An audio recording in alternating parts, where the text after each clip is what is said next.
to make our reverential veneration to the Supremely Enlightened One, the Perfect One, the Undefeated One, the Unvanquished One.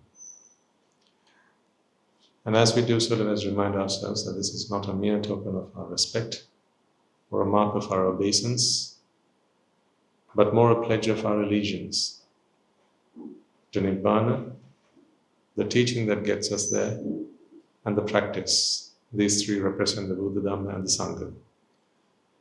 With that in mind, let us chant the Namaskara, observe the precepts seeking refuge in the Noble Triple Gem. Let us also invite the countless sentient beings in the 10,000 world systems within earshot of this sermon. Let us invite them to be amongst us and witness this meritorious deed and rejoice in these merits, in the hope that if they are short of merits and as a result of which they are born in the woeful plane, they will rejoice in these merits as this meritorious deed unfolds, and those merits will help them be born in the blissful plane. And may they also be able to be fortunate enough, just as you and I and all of us, to listen to the teaching of the great Master, realize the truth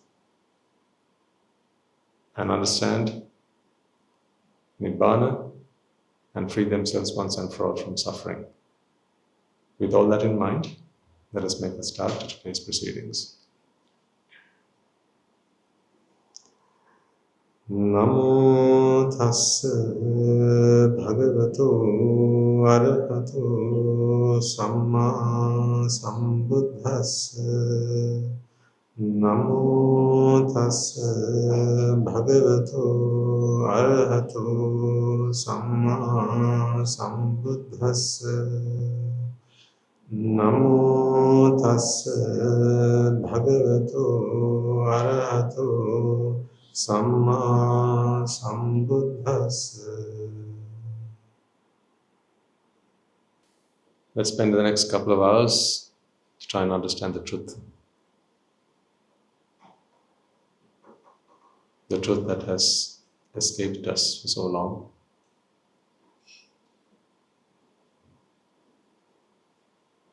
The truth that is our only escape from suffering. This is not a difficult thing to do. You just need to understand the truth, that's it. You don't have to jump over any hoops or do the impossible. There's no gymnastics here. It's quite simple. Just have to understand the truth. And the most beautiful thing about the truth is it makes sense. Lies don't make sense, do they? They just don't add up. Lies don't add up. If you tell one lie, and then to convince that, you have to make up another lie, and then another lie. And they always have to be maintained and sustained.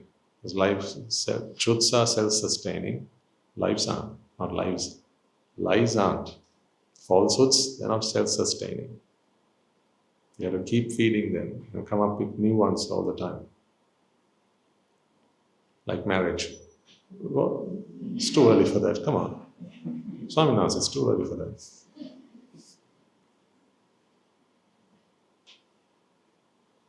But the truth, that is self-sustaining. And it makes sense. That's the most beautiful thing. That is what I love the most about the Buddha's teaching. It just makes perfect sense.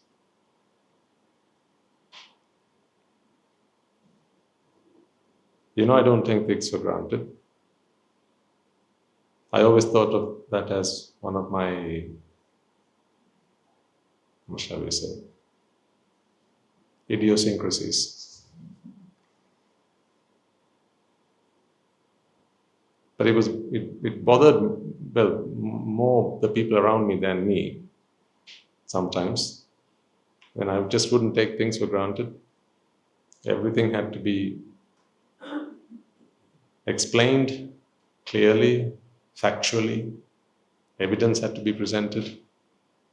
It's a trait that has been quite useful in management when I used to be one in my lay life, as well as in the sort of managerial role that I have to play at the monastery. I don't like to think of that as a managerial role, but it is what it is. You've got to manage the organization. Until Guru Handru says, right, enough, out, next. Until then I shall serve to the best of my ability. So our monks, our anagarikas, those who know me really well. Shall I say you as well? Yeah? Okay. Upasakas and upasakas then. So typically they're never worried about bringing or any accusations coming to me about them.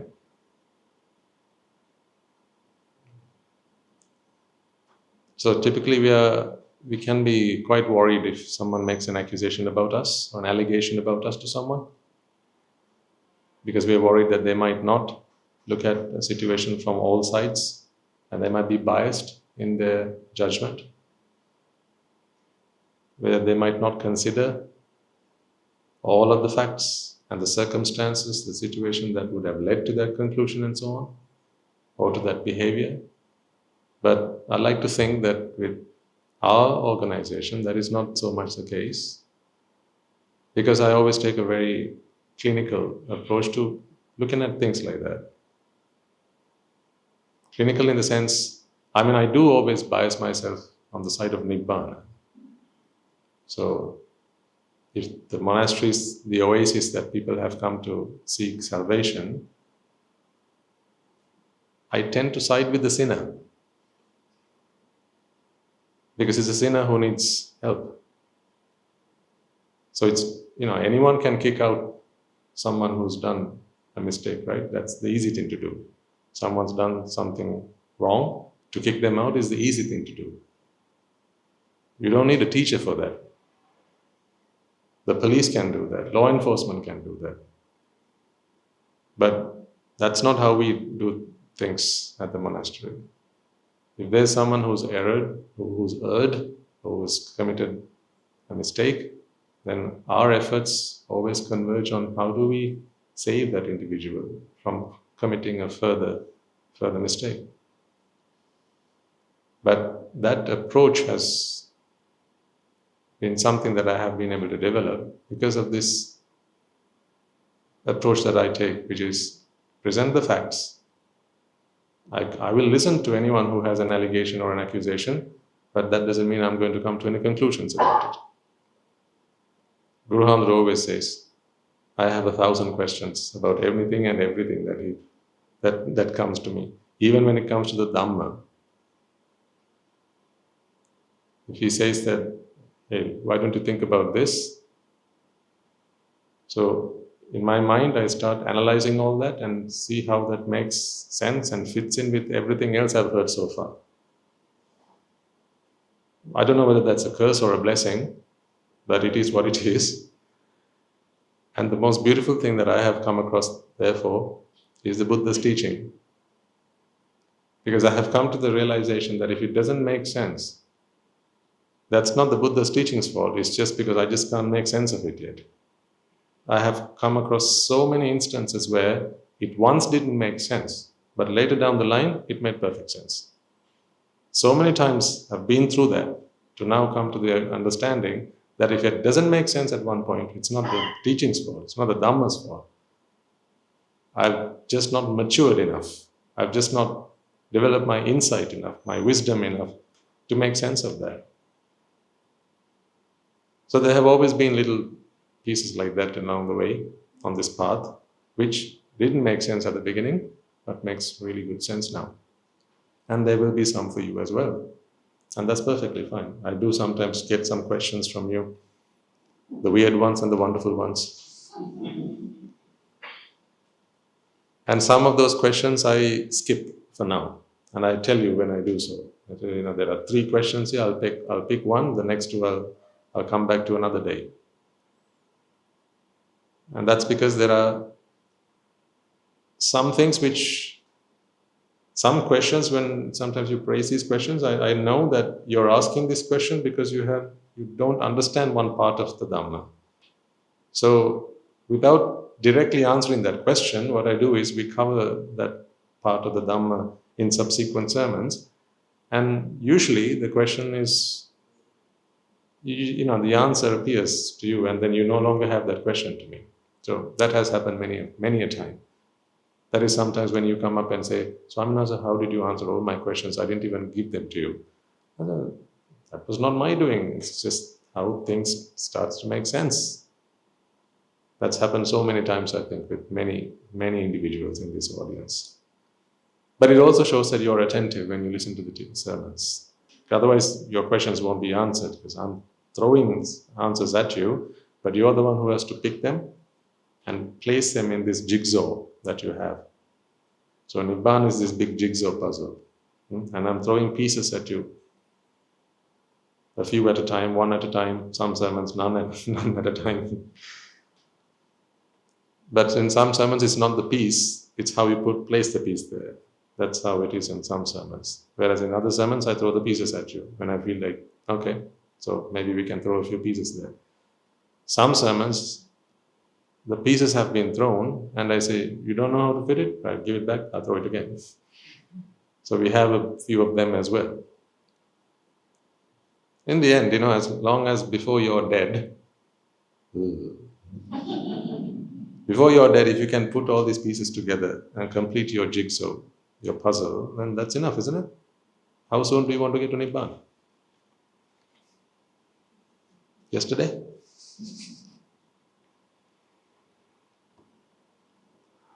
All things considered, you still want to live a lay life. Well, I don't know whether want is the right word, but it's what I can use to tease you, so I'll keep saying it's what you want to do, when I know it's not right. But you want to, or you have to, remain in a lay life, right? Well, in that case, I think at least if you can settle for Nibbāna before death, right? Even that's a very honorable and perhaps a more realistic goal. But having said that, Nibbāna is not something that you will achieve in the future. Nibbāna is here and Nibbāna is now. I mean this in two senses. When I say you can try to at least strive for Nibbāna before you're dead in this lifetime, because who knows what's going to happen in the next. Who knows where you're going to be born, who you're going to be born to, whether your parents, maybe your parents will be swinging from tree to tree. Right? What about that? Or maybe your parents will be grazing in the meadows. Then what Nibbāna, right? If that ever is to happen, then support those who are trying to get to Nibbāna at that time by giving some milk, if that was to happen. But right now you have the opportunity. Everything is going for you, not against you. We have teachers, we have the Dhamma, we have the community. Makes sense. We have the language to communicate this. So there are so many things going for you. Hardly anything really going against you, besides your willpower and maybe your readiness. If there are any gaps, then they're not on this side of the stage, it's on that side of the stage.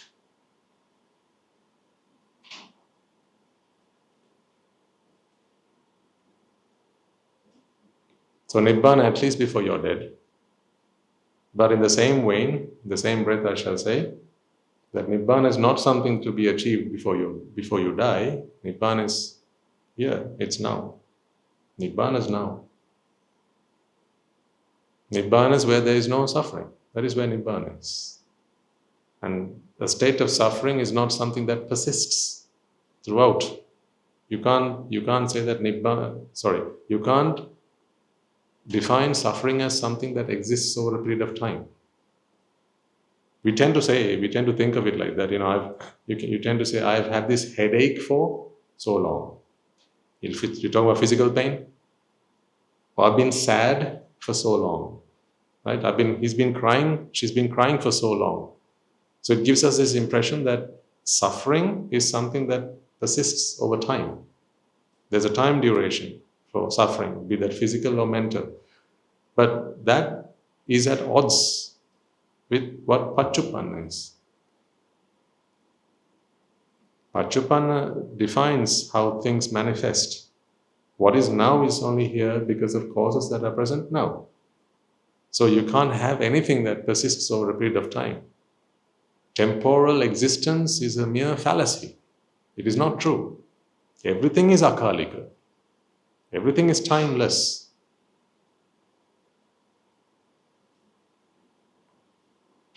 This moment is all there is. Now this is all there is, this is all there is, this is all there is. This is not the past of, or this is not the past of the next moment, and this is not the future of, I beg your pardon, this is not the past of the previous moment, and this is not the, no, try again. This is not the past of the next moment, neither is it the future of the previous moment. But those moments existed, yes. But this connection that we draw, one is the future of the other and the past of something else, those connections are mere mental fabrications. They only exist in our minds. But it's very difficult to think about the world in that way because we're just not used to thinking of the world in that way. We always have been accustomed, and we've been taught, even self-taught. It is quite literally self-taught, because it is the self that makes you think that way, sense of self. We tend to think of the world as just one series of events that has typically some beginning and some end. So this sermon has a beginning and an end, doesn't it? That's where you're wrong. Whereas it doesn't. It has no beginning and an end.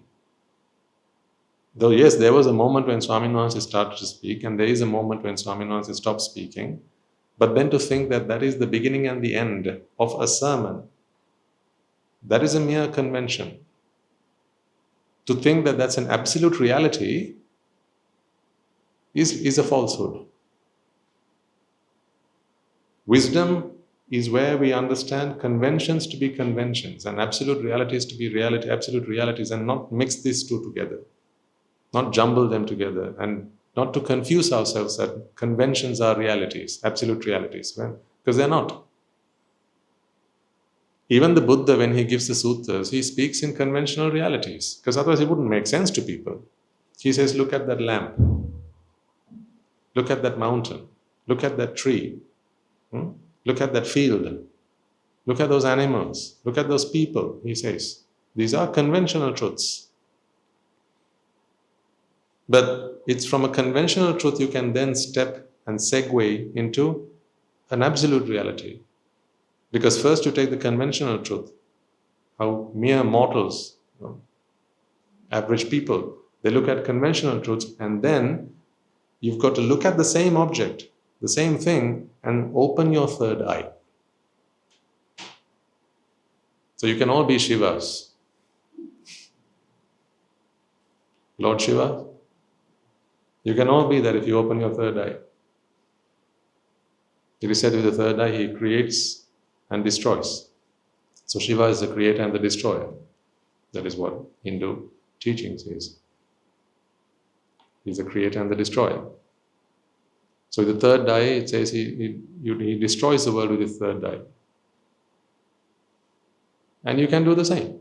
If you open your third eye, then the world as it is will be destroyed. Why is that? How is that some sort of carnage? That's not what I'm talking about. These mere conventional realities, they will crumble. They will fall apart. And you will begin to realize that there are no conventional, these conventional realities are mere conventional realities. The absolute truths are something completely different, something else. So that is the point of destruction of the conventional world. But everything will remain as is. Nothing's going to change physically. It's just our understanding of the world. I have a video for you. So this is something I showed 2 or 3 weeks ago in at the monastery, one of the Sinhalese sermons. I want you to watch this video and see how we see a conventional world, and then we'll try and make sense of the absolute reality that there is. So,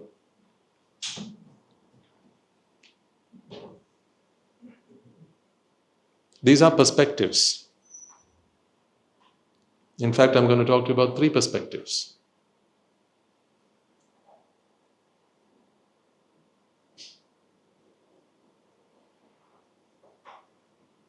Three perspectives, but looking at the same thing. We're not going to change the object of our attention, of our focus. The object remains the same, but the perspective changes. See, for example, this pen. Very simply, this is one perspective. This is another. This is another. So it's the same object, right? But depending on which angle or which way you look at it, you see a different facet, a different side. Everything in this world can be looked at from multiple perspectives. To give you yet another simple example, a woman, she's a mother, she's a daughter, she's a wife. These are perspectives. And the feelings that arise in your mind when you look at this individual changes depending on which perspective you take. But is it not the same individual? Yeah, it's the same individual. So the feelings you have towards the mother are not the feelings you have towards the daughter. And they're not the feelings you have towards a wife or a friend. But the same woman, 3 people, 4 people, 5 people, a dozen people look at her and they have different internal responses because of perspectives. So you understand that we can have multiple perspectives about the same object, right?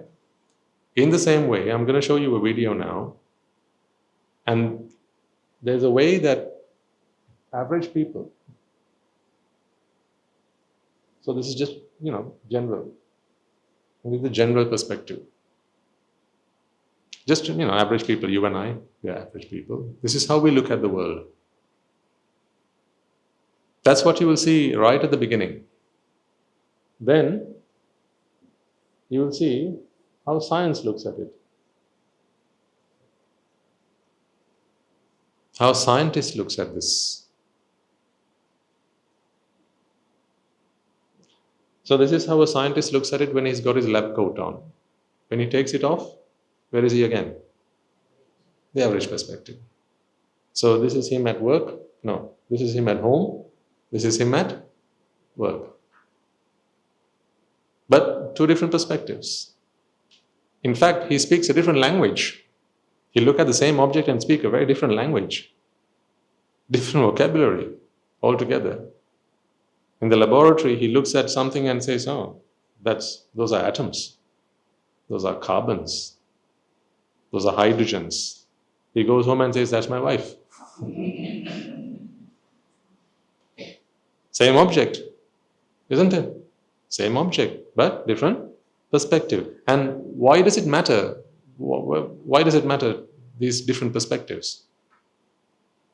It matters because there's a different response to them when the perspective changes. Have you heard of these mad scientists? Mad scientists? People think I'm one, but mad scientists, they completely ignore this average man's perspective. To them, any individual, even a human being, is simply a specimen. You might have read these like fiction, Frankenstein kind of novels. I remember there was once, a long time ago, there was a movie. It was called The Human Centipede. A bit gross. Yes. But it was a mad scientist. So he wanted to... No. He wanted to create a centipede out of humans. So he would stitch the front end of one individual to the rear end of another individual, and he would suture several individuals together until it was like a centipede. So anyway, this is what you get on a Sunday morning. But they completely lose this perspective. So even a scientist must be careful not to lose this perspective, otherwise it becomes very difficult to live in society. To be a citizen in society, you need to retain and remain aware of this. We call this common sense. Common sense. It's less common than you think sometimes. Have you never ever felt that with some individuals? It's less common than you think, common sense. But to have common sense is to have this general perspective, the average Jane's perspective of the world, to understand that we have a way in which we interact with individuals.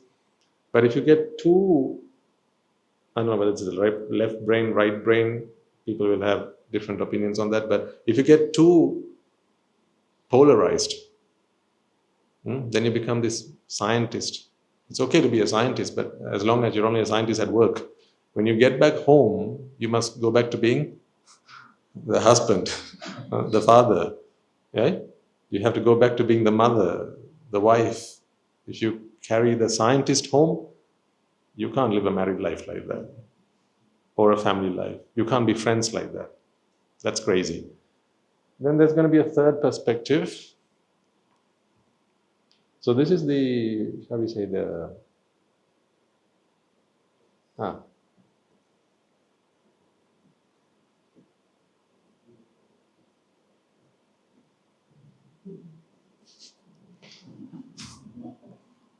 it's the scientist in robe's perspective. Meaning, see, that's a scientist in a robe. Over onto the right hand side. He's the first scientist in a robe. That's the Buddha's perspective. Which you will see is different to both of these. But these three perspectives, if we can study them, they'll be really interesting. If you can bear all three perspectives at once, so to be aware of this, to understand this, and to realize this. Yeah? If you can be aware of this, so that you know that although you may be here or here, there are others who still see the world in this way. You've got to be mindful of that. Just because you jump here or jump here, you mustn't forget that 99% of the world's population are still there. Right? Otherwise you can't survive in this world. You have to be respectful towards others. Where is respect in here? Scientists? What respect? Carbons? You have to be respectful towards carbons? And hydrogens and oxygens? What respect? No, but you must respect your parents, your teachers, elders, adults, each other, mutual respect. Right? So you see, if you don't have this, all of that is lost. So as we move in this direction, do you think we must leave all these behind? No. If that ever happens to me, please tell my teacher. If I'm not respectful towards you, if I'm not courteous towards you, if I start talking about this and that is all I am all of the time, right? Then please talk to my teacher, because I've lost my marbles and I have to go find them now. I really don't want that to happen to me or to anyone who is with us on this journey, because this is the foundation. We must all stand there. And on top of that, we must build the others. This scientist perspective we study. It's in your textbooks. It's in your science book, your physics books, your chemistry books. It's what you spent years in university. These are the lectures. Right? But we'll see a little bit of that. But this third perspective you won't see in the video. That's what I've come to talk to you about. Right? So let's start with that, the general perspective. And I will pause this video from time to time, just to make sure that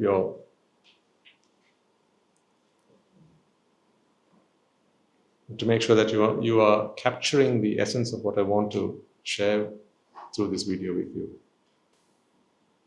Is that clear to everyone? Can you see it from the back? Yes? You can see what's on the screen? What's on the screen? What's on the screen? Hydrogens. A lady, yes, good. There's a lady. So when you talk about lady, which perspective do you think we are talking about here? Yeah, the first one. This is the average perspective. The average man's perspective. It's a general perspective. Isn't that where we all started? That's where we all are. It's what we've learned. It's what we've acquired. It's who we interact with. These are the people you live at home with. Right? So I don't need to spend any more time talking about this because we are all very familiar with this perspective.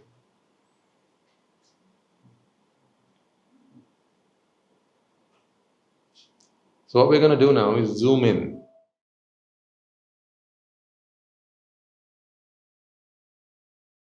Pause, please. Where are we zooming in? Hair. So when we talk about perspectives, where should we put hair? No. Yeah, right?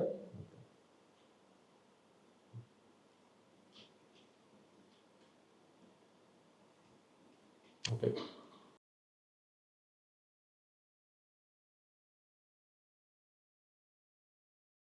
What do you see now? Strands of hair. Yeah? There's strands of hair. Do you have them? I don't know why people like me also nod.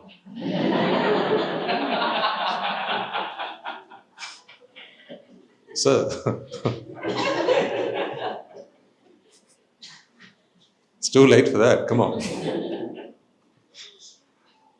You and I, we are past that. Do you have them?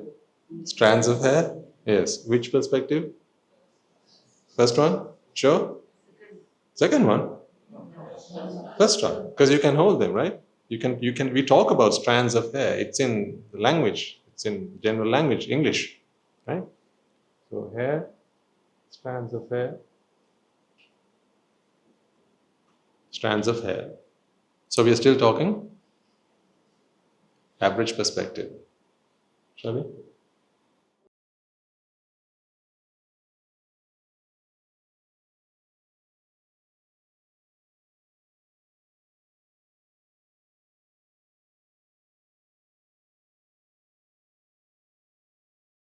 What were those arrows? I can't read them from here. Cells. Cells. Okay. So now we start talking about cells then. Where are we? Second perspective. Very good. Because we don't tend to talk about cells when we have general conversations, do we?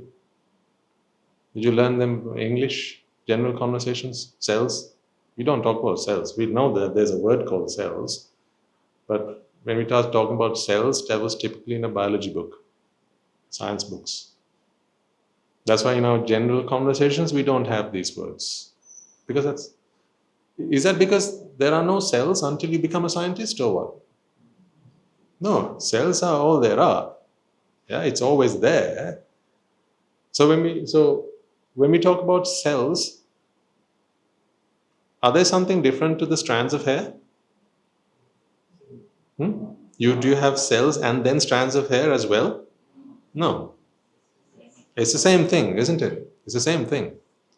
Only when you have lots and lots and lots of cells, you see strands of hair. And the reason that we can't see cells to our naked eyes is because our eyes do not have the definition. They don't have the resolution.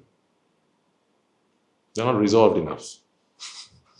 That's not what I mean by resolution. It's a resolution of a camera, which you might have heard of. So resolution is the ability to see two things apart. That's what we mean by resolution. So the fact that I can see you as separate individuals is because my eyesight, although is kind of going south now with this, without this, Perhaps at some distance I would not be able to tell two of you apart. But with my glasses on, that's not a problem. So it has corrected my vision. That's why in certain photos, when you take using your camera phones or your cameras, sometimes you keep zooming in, and at some point it all just blurs into one. That's because it just doesn't have that sort of resolution. So to get that sort of high resolution images, right, you need very powerful cameras. That's where these electron microscopes do a fantastic job. It's the best we have right now, electron microscopes. Because what's used to illuminate these objects are electrons themselves, and those are the tiniest useful objects that we have hold of, we have harnessed through science. These electron microscopes, they have very high resolution power, whereas average light, this light, it does not have that much. Okay, so that's what resolution is, and that's why we can't see cells. It's not because they're not there, it's because it is there. So when you talk about a strand of hair, what are they? That's cells. Nothing more, nothing less. These are cells. But just lots and lots and lots of cells. So many, and our power of resolution is so little that we can't say, or we can't tell two cells apart. But what are they doing there now in this animation? They're zooming in. Zooming in with a, so I mean, this is not an actual image.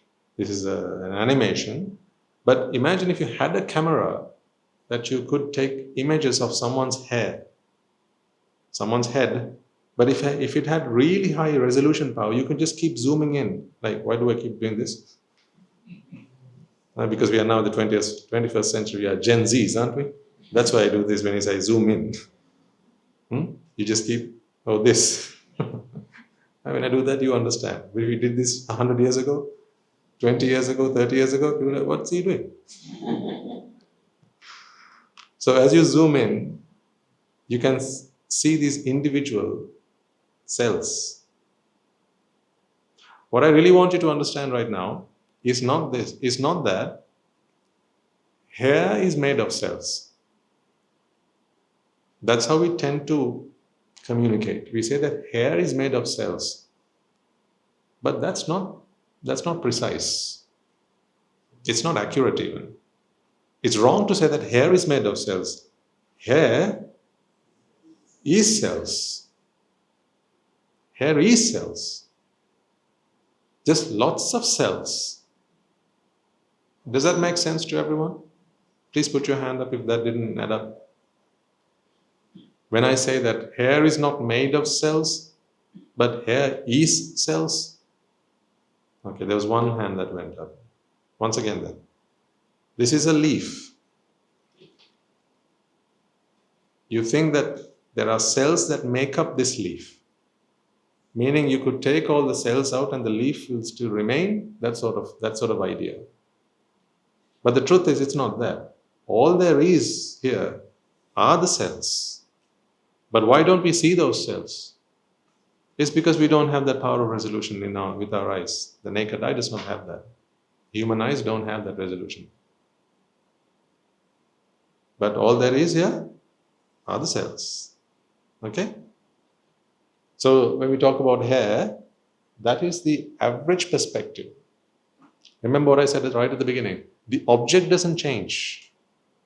It's only the way that we look at it changes. Our perspective, that's why I say it's a perspective. So the object is still cells. Even here. Even up here, it's still cells. But we don't talk about cells. It's not in our vocabulary because we don't see cells. We see the effect of thousands of, hundreds of thousands of millions of billions of cells. That's why we talk about hair. In fact, if we replaced our eyes with super powerful cameras, then we'd have to change our language altogether. Because then you won't look at someone anymore. You just see cells. You just imagine that for a second. Just imagine for one day. If your eyes were replaced with very powerful cameras, you wouldn't see hair, you wouldn't see cells, you wouldn't see bodies, you wouldn't see human beings, you wouldn't see men, women, you wouldn't see any of this. You would just see, if it's something biological, you would see living cells, otherwise you will see molecules. Actually, the molecules are yet one level further down. But if you had really, really, really powerful lenses, instead of these lenses, human lenses, you start seeing atoms. Now, how would you live like that?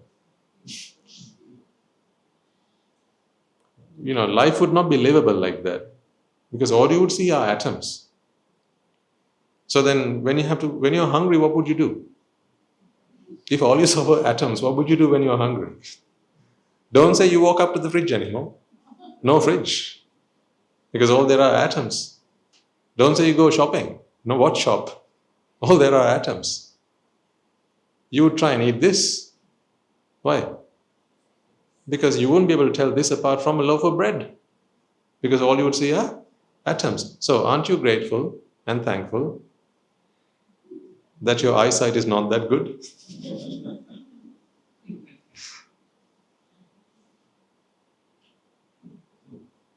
What do you think?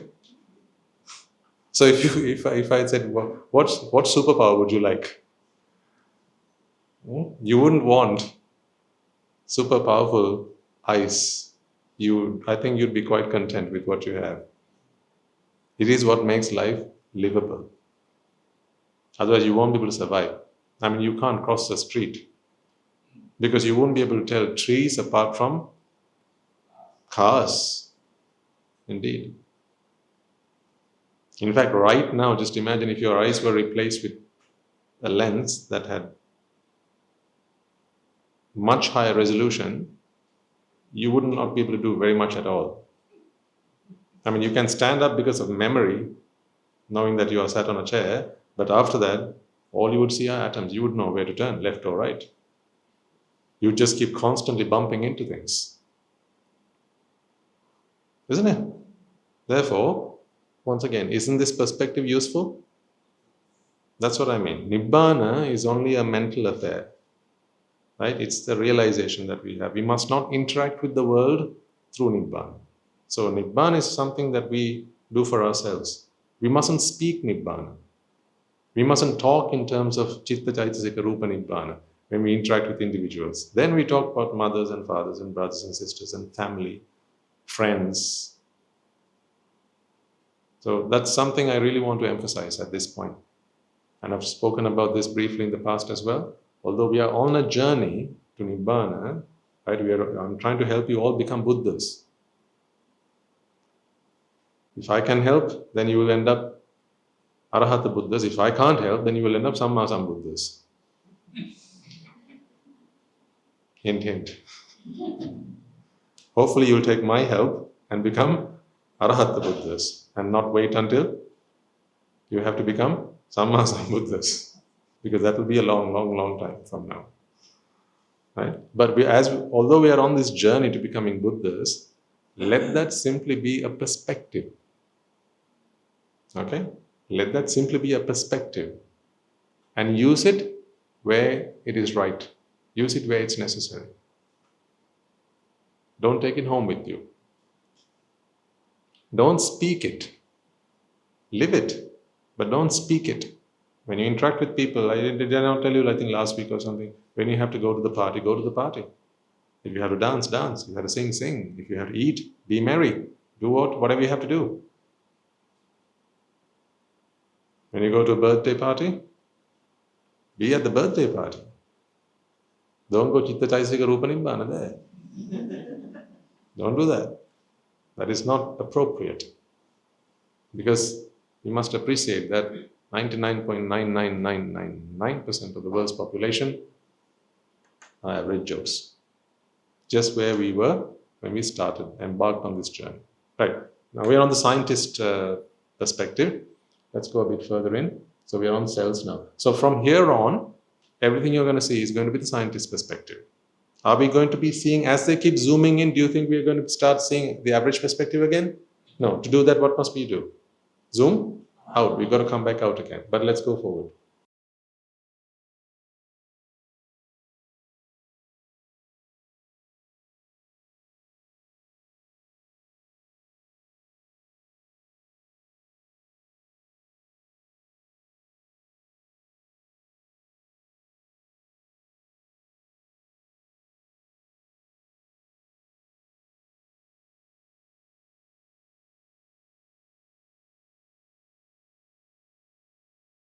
Now we are at keratin. That's at 2 nanometers.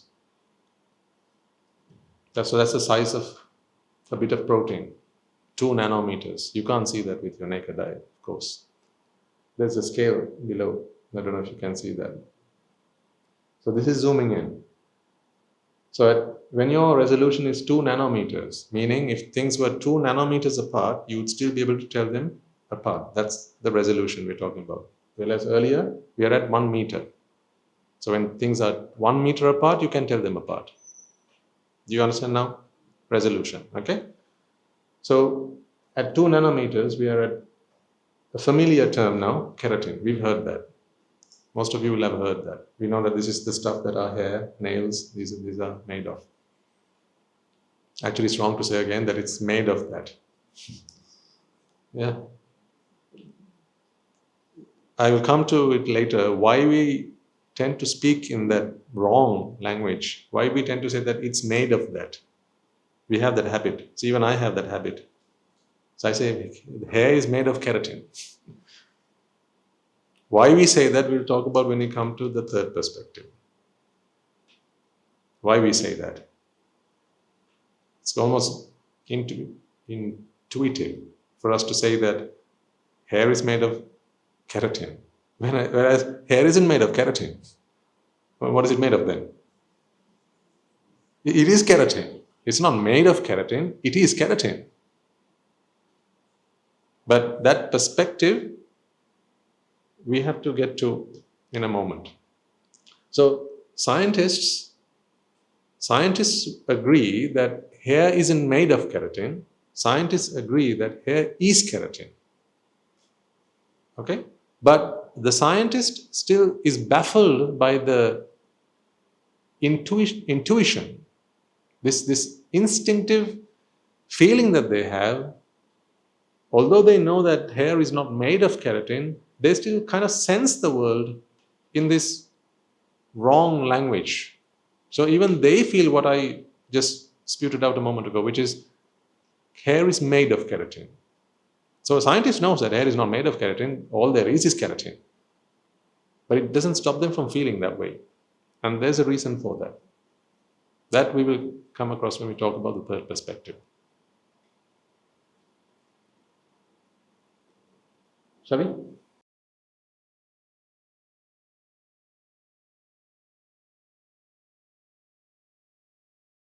Now what do we see? These are now atoms. So when we saw keratin earlier, what was there? Weren't there the atoms? Weren't there the atoms? Of course, there were the atoms. Is keratin made of atoms? Is keratin made of atoms? No. Keratin is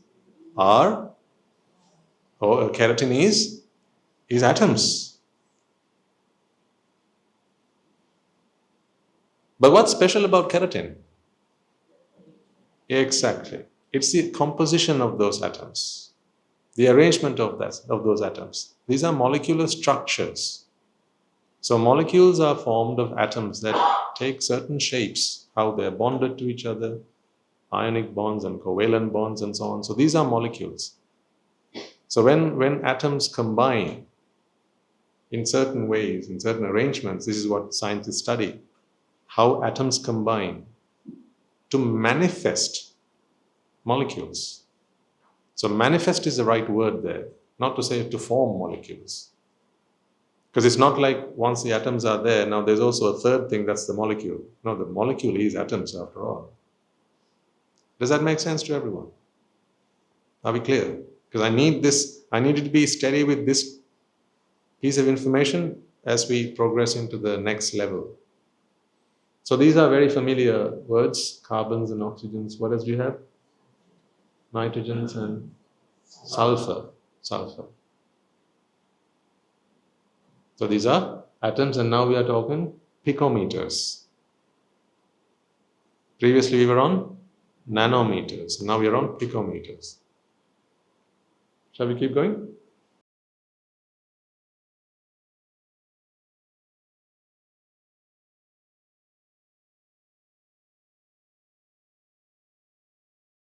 Right. Now we've gone into that molecular structure, and we are on an individual atom. So it's not hair anymore. Or is it? It is. It is still hair. So this carbon, was it not there on that lady? Yeah. That's all there was. Although we called it hair, but all there was the atoms, right? So now these are the carbons, or a carbon atom, and what you see there, these are the electron clouds. So we know that atoms are made of, see, wrong language again. Atoms are made of, actually what's preferable or better to say is atoms are electrons, protons, neutrons, etc. So let's see what atoms are, not what atoms are made of.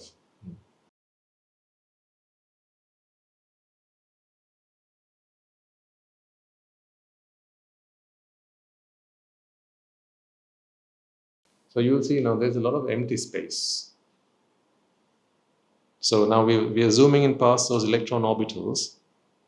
What do you think we're going to find in a moment? So we've gone past electron orbitals. As you keep zooming in, what do you think we're going to come across? The nucleus, indeed. That's what we've studied, science. We're going to find the nucleus. But you'll see there's an ocean of empty space. It's just lots and lots and lots of empty space. So this is a bonus lesson, not really relevant to what you're studying or what you're talking about here. There's so much empty space everywhere in this universe. By one study, they said, I heard this, I've come across this, it is said that if you were to remove all the empty space in all of the atoms that make up our world, just our world, the world in which we live, you'd be able to collapse all of what remains into something the size of a grape. Just imagine that. If you removed all of the empty space and collapsed all of the matter, you would be left with something the size of a grape. So just imagine how much empty space there is.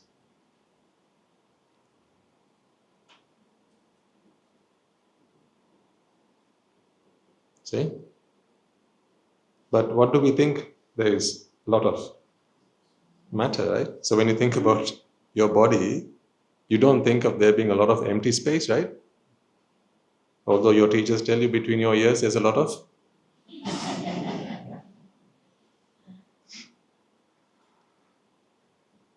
But we don't seem to think of ourselves, our bodies like that, right? I mean, look at your hand, you think there's a lot of empty space? No. We tend to think that these are very solid objects, solid things, right? This is just pure matter is how we feel. We don't even stop to consider that there's just so much empty space here. But that's how it is. So imagine then, to be able to see so much substance, there are two things that are at play here. One, there's colossal amounts of matter. In other words, atoms. And secondly, once again, we are back to be grateful that your eyes don't have the resolution power to be able to see the electrons and the nucleus apart. Because then what you would truly be seeing is a lot of empty space. If your eyes were able to see at that resolution, trust me, you wouldn't want to live. Because all you would see would be a bunch of empty space. Shall we? See, it's still zooming in, and now we get to the new.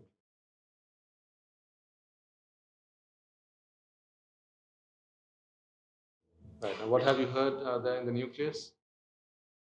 Protons, and the others were neutrons. And these are things called quarks.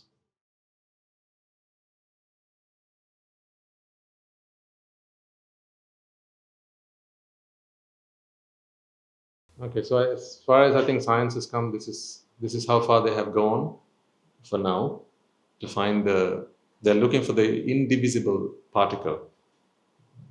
Since time immemorial, they have always tried to find this indivisible particle, but they just keep on dividing and dividing and dividing. So they're on a wild goose chase, really, to try and find this indivisible particle, because all particles have to be made of something. Therefore, everything is divisible ultimately. Until they come to an agreement that all there is just energy.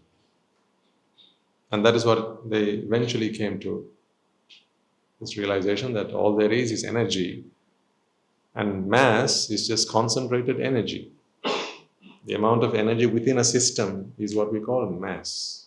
Energy within a system. Sometimes also referred to as energy that is stationary. So this energy stationary, they call mass, or energy within a system. This is a system. This is one system. They call that mass. Shall we go back and watch it one more time, please?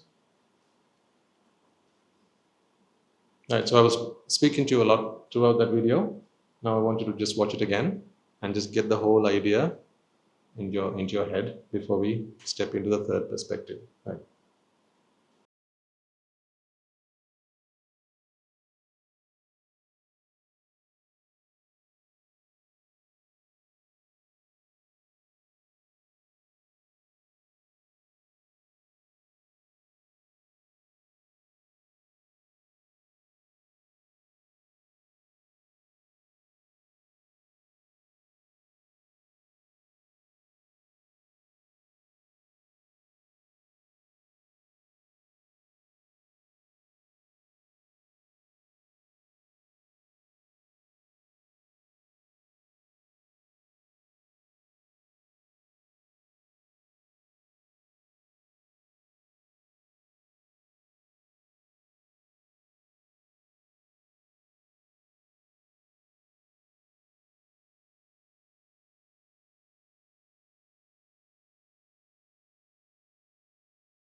Right.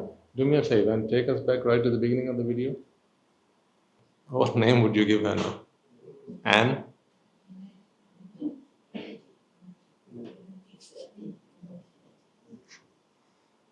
Does it matter what name you give her? Whatever name you give her, do you think that's intrinsic? Is it not a mere conventional identifier for a bunch of atoms, quarks, electrons, cells? If I gave you a bunch of atoms, would you give it a name? I bring you a tub of oxygen atoms. You're going to call them Charlie. and I bring a bunch of electrons, you're going to call them Charlie's Angels? What?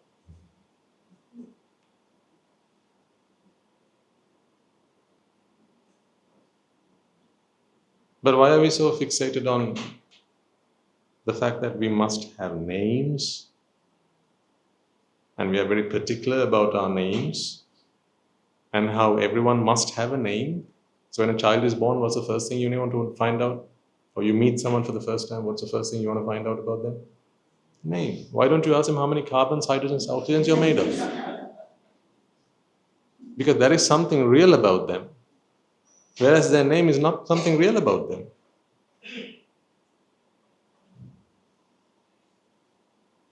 So you can change one's name, but you can't change the fact that they're made of all these atoms, right? So any defining characteristic about an individual is not going to be their name, their surname, or anything like that. Now, once you start getting to these hydrogens, carbons, oxygens, that level, where's the male and the female? So who do you want to get married to?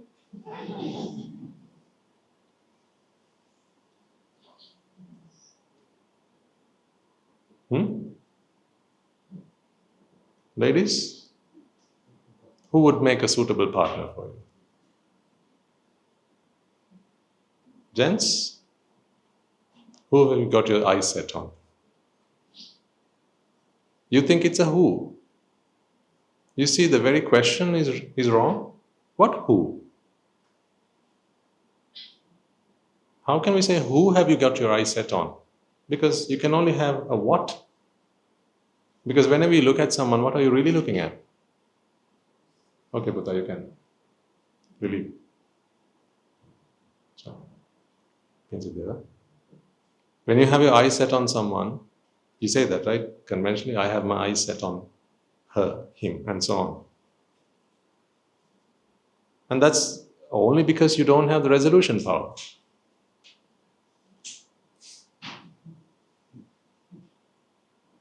It's only because you don't have enough resolution power in your eyes do you say that I'm looking at a who. Whereas in fact, if you had it, what would you be really looking at? These things that you just saw on the screen. Atoms, electrons, protons, neutrons, quarks. Would you fall in love with that? Okay, what's your favorite proton?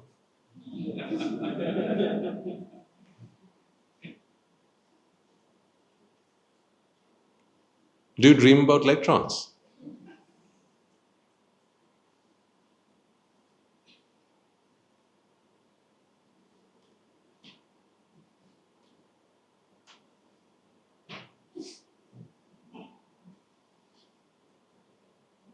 I'm making life unlivable, aren't I? Yeah, exactly.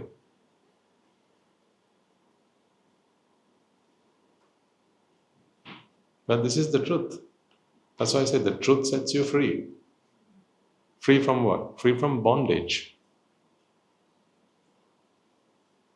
Now, when you looked at that lady, perhaps there were a few gentlemen in the room who went, oh.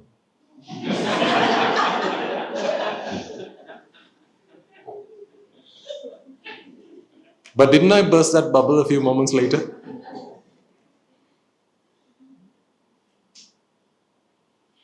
See, the moment you saw that lady, right? Bonds, mental bonds. Remember last week what did we talk about? How moha then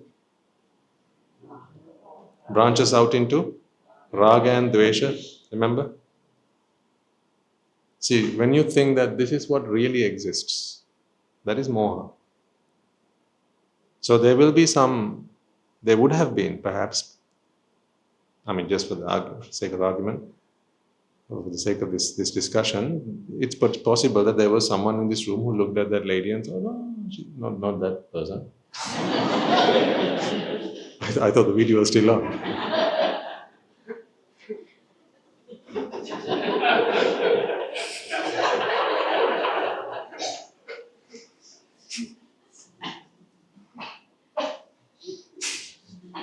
I seriously thought the video was still on. Huh? So, when you looked at that lady on the screen, there could potentially have been someone in the audience who thought she was quite good looking, pretty, and maybe even had a sense of a desire towards her. See, desire is what we talked about last week. But what is that desire rooted in? Delusion, moha.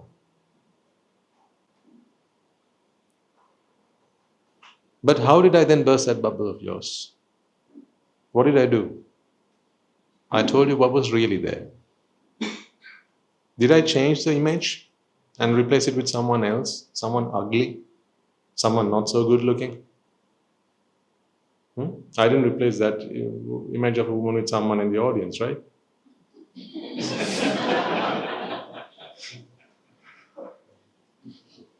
So then how did I burst that bubble? I just told you the truth. That's it.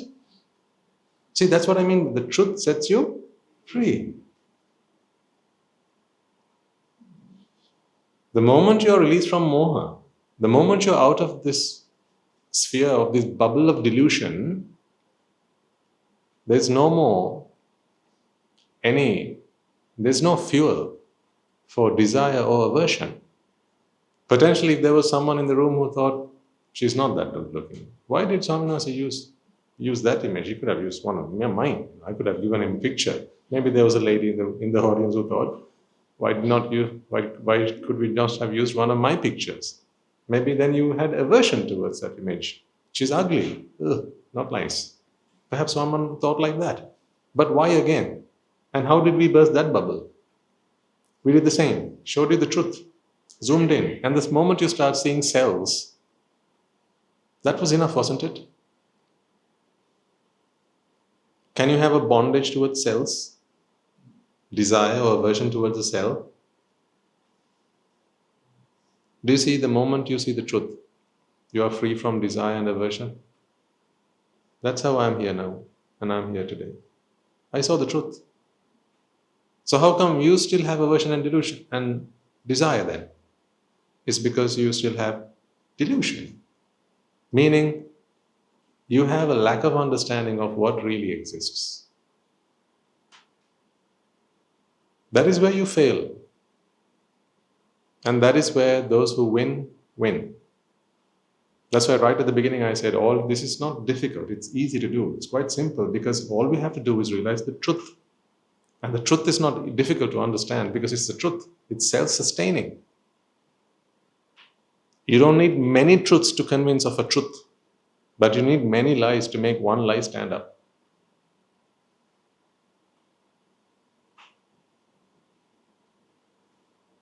This is why I want you to open your eyes, ladies and gentlemen. I mean, today we looked at an image of an individual, a person, but I could quite easily replace that with anything, any object for that matter. Anything you have your eyes on, anything you have your heart set on, anything you're attached to, if only you started to ask yourself, what is really there? And we haven't even gone into the third perspective yet. We're still in the scientist perspective. And already you realize what's the point in actually attaching myself to any of this, because all of this is just a bunch of atoms, cells, molecules.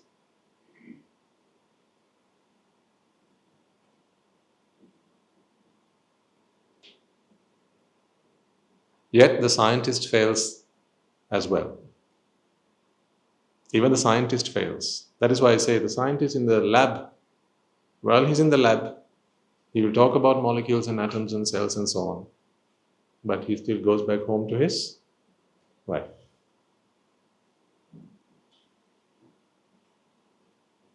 The coroner in the mortuary, he will observe a human body being dissected, an autopsy. Right? And he'll see how all of these are made of various parts. And yet he will go home to his wife. What's the missing piece? That's where we are now. That's why a scientist can never attain Nibbāna. alone. A scientist in a coat, in a lab coat.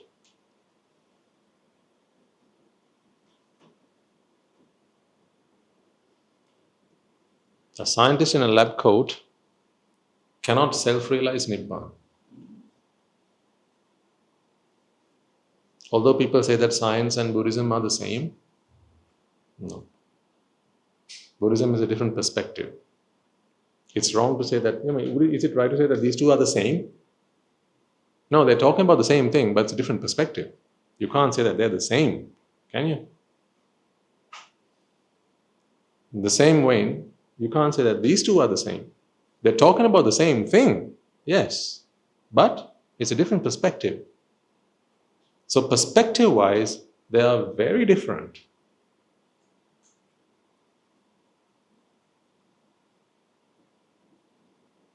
This is why a scientist in a lab coat, no matter how long and how many hours he spends in his laboratory, doing all his experiments, looking through the electron microscope, he'll bring a strand of his wife's hair to try and free himself from desire. Just imagine that. And he will look at it under the electron microscope and he'll realize, oh, this is just cells, or rather, cells, and he'll say these are just electrons and protons and atoms. But he can't exterminate the fire of desire that arises in his mind the moment he goes back home and looks at her, back to square one. So before the Buddha became a Buddha, he was also a good scientist. He went around to all the teachers who would teach him the sciences of the time. Perhaps they never talked about electrons and protons and stuff, but whatever they talked about at the time, he studied. He learned all that. He was a good scholar. He was a very good scholar, one of the best of his times. So he went to every teacher to take every teaching there was available at the time. He learned pretty much anything, any school of thought that was there around the time. Because, he was about to invent something new, discover something entirely new. For that, he had to, the moment the Buddha discovers this, the Buddha makes a proclamation. He says, never have I heard this before, and no one in my absence has ever come across this before. To make that claim, he must have studied everything else there was at the time. Otherwise, that claim it's not founded in the truth, right? It cannot be substantiated. So he did go to every school of thought, every teacher he could get his hands on. And they all talked about various sciences. They talked about astrology, they talked about biology, alchemy, all sorts. But what they couldn't help figure out is why the scientist goes back home to his wife. You know what I mean by that?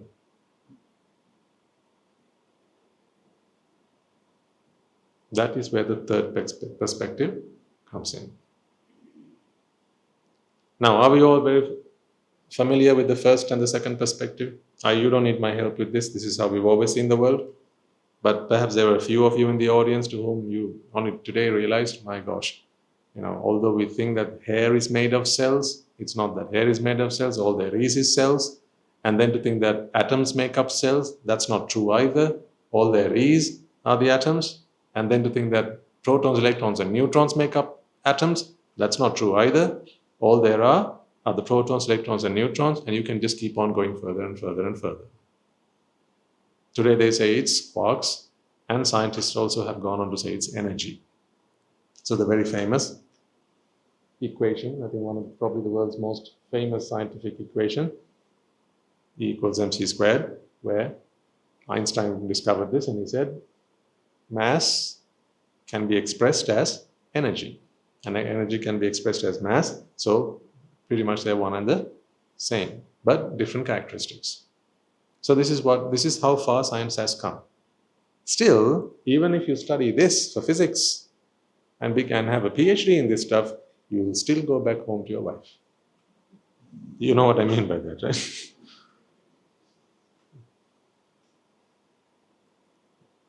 So how do we stop you from going back home to your wife?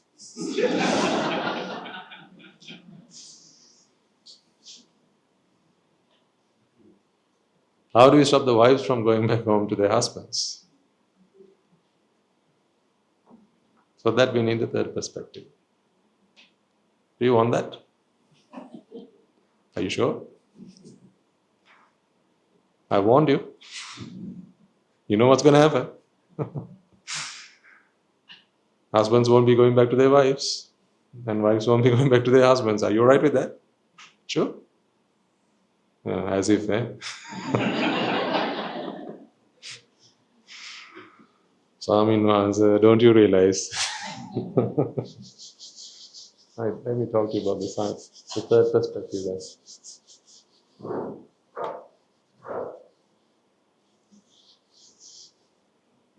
Okay. So now we're going to talk about the third perspective. What does the scientist in a robe say? The scientist in a robe, he addresses this problem of, although we understand that all there is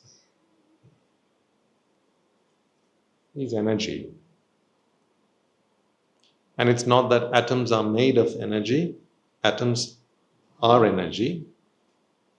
So although we understand that all there is energy, and we also understand that it is only merely down to our lack of resolution power, that we don't see it as energy, but we see humans, animals, bodies. We know that. Science has taught us that. So why is that knowledge insufficient? Why is that knowledge insufficient for us to stop falling victim to raga, dvesha? Because logically that should be enough, don't you think? I myself, I've questioned this many a time. When I was young, when I started learning science, I couldn't help but ask myself, well, hang on, if all of this is just atoms, so why do we have these feelings towards each other? Why do I keep a pet? Why do I like this food better and that food not so much, if all there is are atoms? So this is a question that baffled my mind, but I never found an answer to this because I didn't have a teacher who was a descendant of a scientist in a robe, until one fine day I came across one, and then he helped me figure it out. So that is what I'm going to help you figure out. What is the scientist in robe's perspective to why? Here's the problem we are going to answer now. Why is it that although we understand that all there is energy, right, coupled with the knowledge that the only reason we don't see energy is because our eyes are not sensitive to energy? They are, but we don't see energy because of the resolution problem with the resolution power. We see physical bodies and so on, right? Still, why do we not perceive the world in that way? Why do we perceive the world as a world full of things?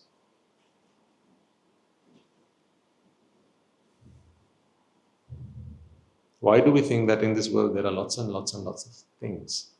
And two types of things. What? Living things and non-living things. And science says that's all energy. So this is what science says, but this is what we perceive. Even when you know that there are no such thing called things, it's all energy, but we still see them as things. Not see them, perceive them as things. So let's take an example. You understand the problem now? Right? Okay.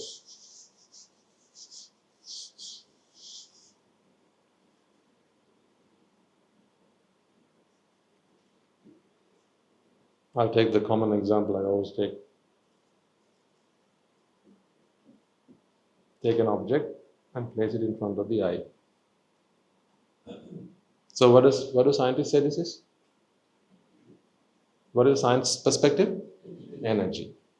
What is the average perspective? Cloud. All good? Okay. And here we have the eye. So we know how sight works. Light is reflected of the object, and we have an image that is formed in the brain. So we have an image.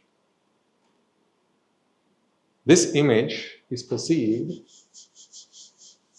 by what we call a chitta. I always draw it like this, not because the chitta looks like this, for any first-timers in the audience today. Not that the chitta has any shape. Chittas don't have a shape, but it's only to show the fact that chittas arise and pass away. So it's part of a sine curve. Okay, this is just to show that the chitta arises and it passes away. So it's like a pulse of energy. A pulse of energy. This pulse of energy, so this is also energy. There's energy. What about this? Energy. So what would the scientists call this?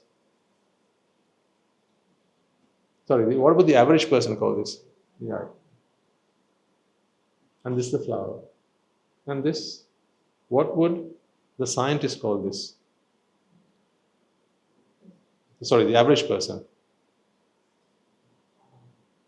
A thought or a chitta.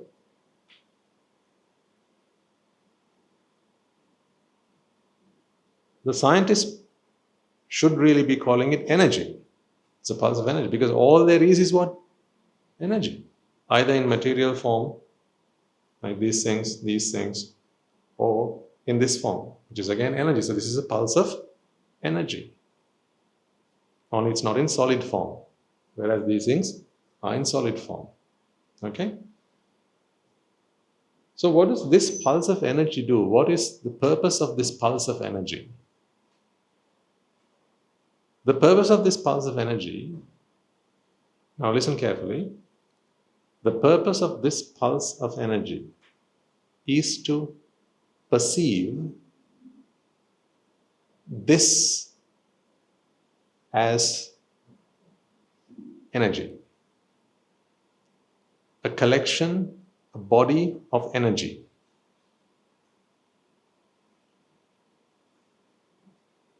Because the eye can't do that.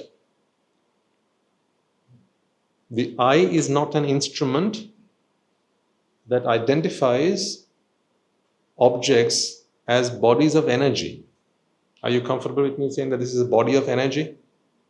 Yeah? Are you comfortable with that? It's a collection, an aggregation, a body of energy. It's a bunch of energy, right? But the eye is not capable of drawing that conclusion, because the eye doesn't make conclusions. It's just an instrument. It's like a ruler, right? The foot ruler, it doesn't tell you how long something is. It just has some markers on it. That's all it does. It actually doesn't do anything at all. But when you perceive it and now use it as a reference, that's how you can tell the distance or the length of something. Yeah? So in the same way, this is merely an instrument. This instrument doesn't really do anything but bring in energy, because all there is energy. That's what the eye does. The eye is really an inlet of energy. Exactly, that's all it is. It's an inlet of energy. So some energy reaches the eye, goes to the brain, and now you have a pulse of energy, and the purpose of this pulse of energy is to perceive that this object is a body of energy. So really, what the mind is supposed to do is to understand the world as a scientist would identify it in the laboratory.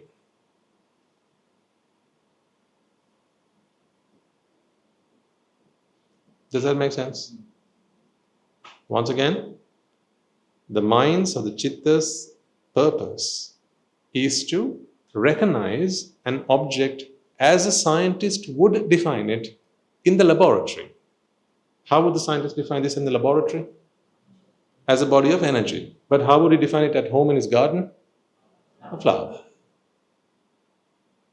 So we know that this is merely a convention. But in the laboratory, this is not a flower. It is a body of energy, right? So the mind's purpose, its true purpose, is to recognize this body as a body of energy. So I'm talking about perception. So this process to perceive this is, as you've heard me say before, Rupa, Vedana, Sanya, Sankhara and Vijnana. We call this the aggregates, the 5 aggregates. So Rupa is the object. So it's that impression of this object, that energy that flowed through this system. That is the Rupa. It is the object. Form. And then these steps, immediately after the Rupa, their job is to make sense of this impression and ultimately leave the conclusion.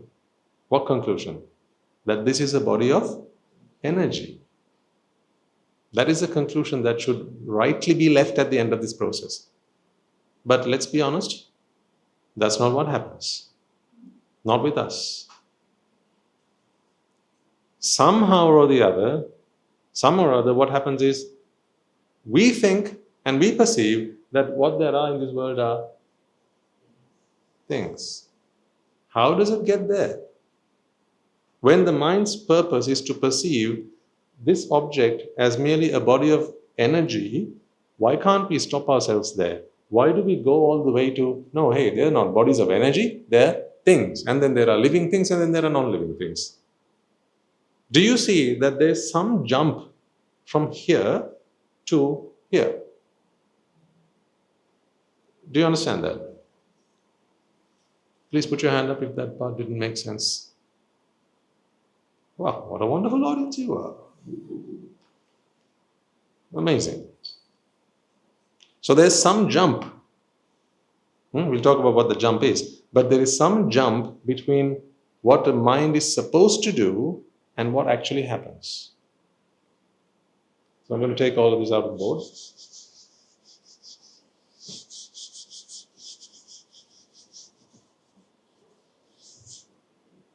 So you see, ladies and gentlemen, all there actually is energy. Yeah? Are there things in this world? Are there things in this world? Are there living things and non-living things? But isn't that what you learned at school? That's the first lesson we learned for science. In this world there are things and they can be categorized as living things and non-living things. See? And you were private school, weren't you? And you come here for free, and you learn that. So we are unlearning what we learned for so many years of our lives. That's why Nibbāna is difficult actually.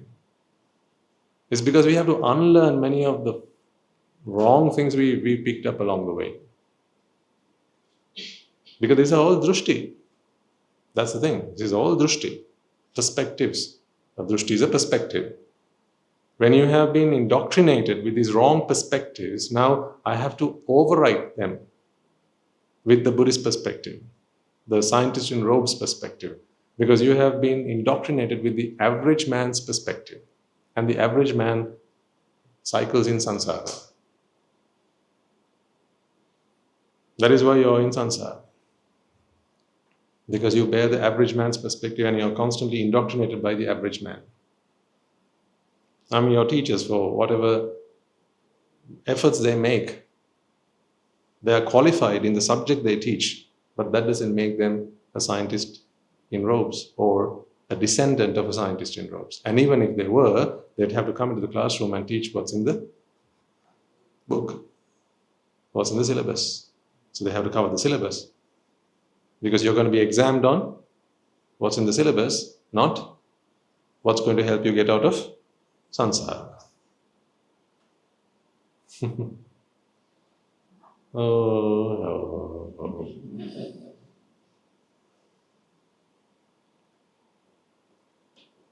Right, so all there is in this world is energy, bodies of energy. Right. So, Rupa, Vedana, Sanya, Sankara, Vijnana, there's nothing wrong with this process. This process is perfectly fine. The purpose of this process, so these are the steps in that process, okay? So it's a 5-step process, if you like. The purpose of this process is to come to the conclusion that what has been placed in front of this, or rather what this Rupa is, or what was it, whatever it was that initiated this process, that object, we call it the object, which is a body of energy. So whatever initiated that process, that object is merely a body of energy, because that is what has been presented. So do you agree with me? If this is the answer, if this is the final conclusion, then it's okay, right? There's nothing wrong, right? Because that is what was presented and that is what has come out. So no distortion. Agreed? If this is what came out as a conclusion. Now, before I go and take one step further, I placed a flower, but I could also placed a tree. Just as well, I could have placed a tree there. It's not right to say simply that they are both bodies of energy. Well, they are, but something's different. What is that? Arrangement. Well done. Good. So you're using stuff you've learned before. That's the most important. That's why I said that, piecing that jigsaw together. Amazing. Well done. So this is also a body of energy, and so is this. What if I placed one of these? Same, body of energy. One of these?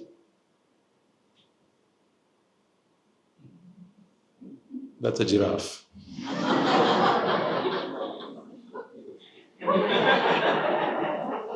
I don't know why you find it so funny. It's a giraffe.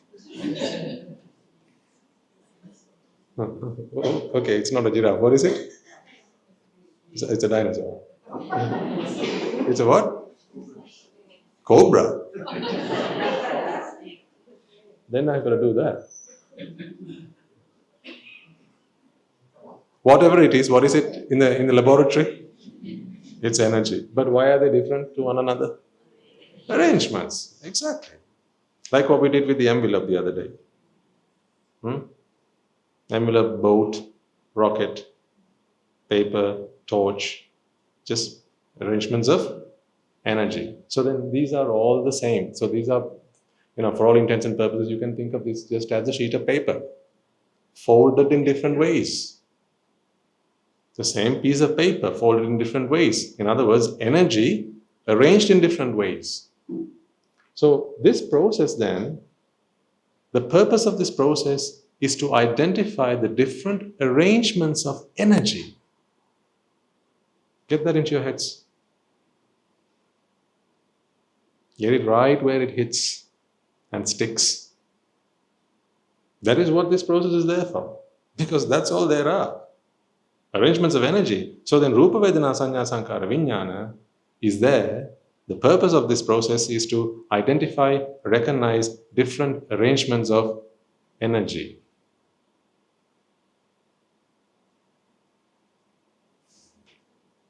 Revelation?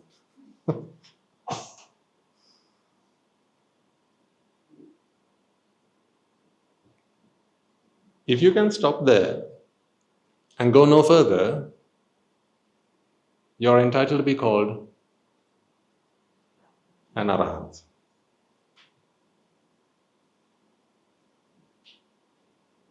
If you can stop there and go no further, you're entitled the prestigious, most venerable title of the arahant. But for that you have to stop there. You can't go any further. But do we? No, something happens. Something happens, And what that thing does is whatever it is that happens, it takes you from bodies of energy to things.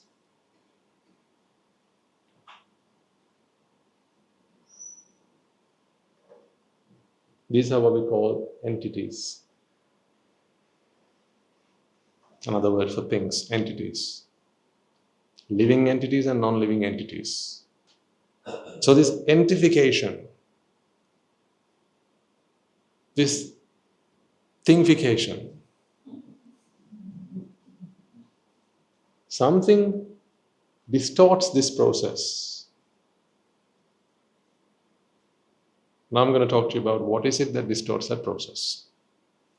Now we are into the realms of the third perspective. Right? So we talked about the first perspective, the average. See? Where are they? These flower, tree, man. What is it? You better keep me sweet now. What is it? Giraffe, thank you. If you want to listen to the next part of the sermon, it's a giraffe, right? Yes, it's a giraffe. So, from the average perspective, we now came across a scientist's perspective. These are merely energy and different arrangements of energy. But why is it then we can't stop ourselves there? Why is it there's some kind of jump from this body of energy to this thing? That's the third perspective. So let's talk about that then. Excuse me.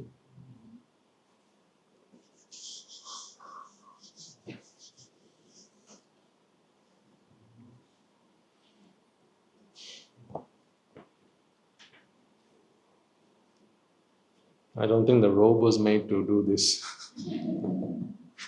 It's not designed to draw things on the board and do explanations like this. It's very inconvenient, but hey, it's what needs to happen for you to understand the Dhamma. I hope you make the most of these, right? It's not easy.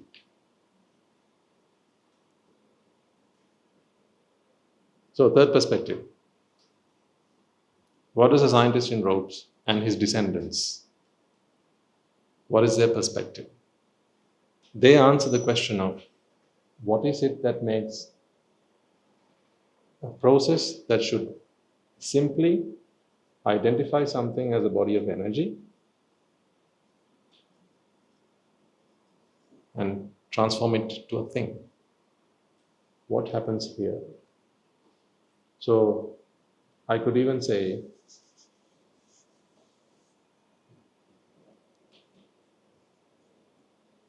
that's not Bank of England,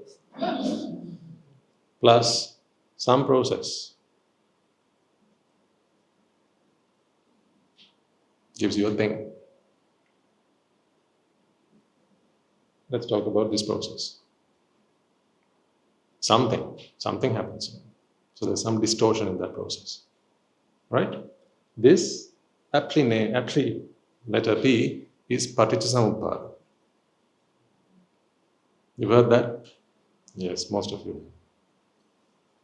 So what distorts a body of energy, recognition that something's a body of energy, to the recognition of a thing is Paticcasamuppada.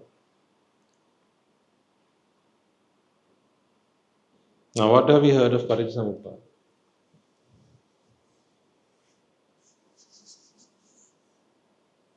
What does it start with? Avidya, ignorance. What does it end with? Jati. So we can fill in the blanks. So avidya, I for ignorance, which is the same. Avidya pacha sankara, pancha viññāna, nāma-rūpa, salayatana, passa, vedana, tanha, upadana, bhava, jati. So all of this is what happens here. So this is what makes the body of energy appear thing.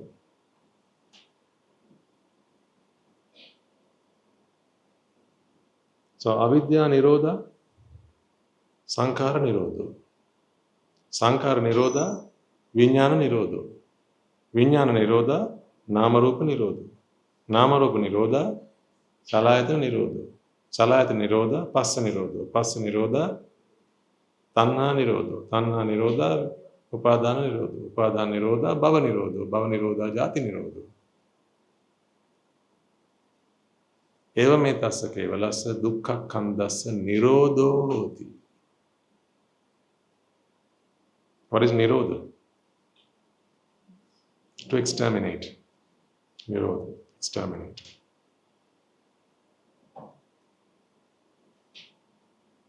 So where there is ignorance, you will end with jati. Where ignorance ceases, you cease jati. Because this is a process. Just as much as this is a process, this is also a process. So this process was what? Rupa, Vedana, Sanya, Sankara, Vijnana. That was this process, right? Now we're talking about this process. So this process and this process gives you things, entities.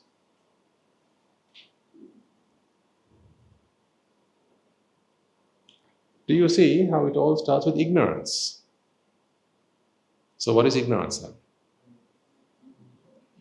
Ignorance is bad knowledge,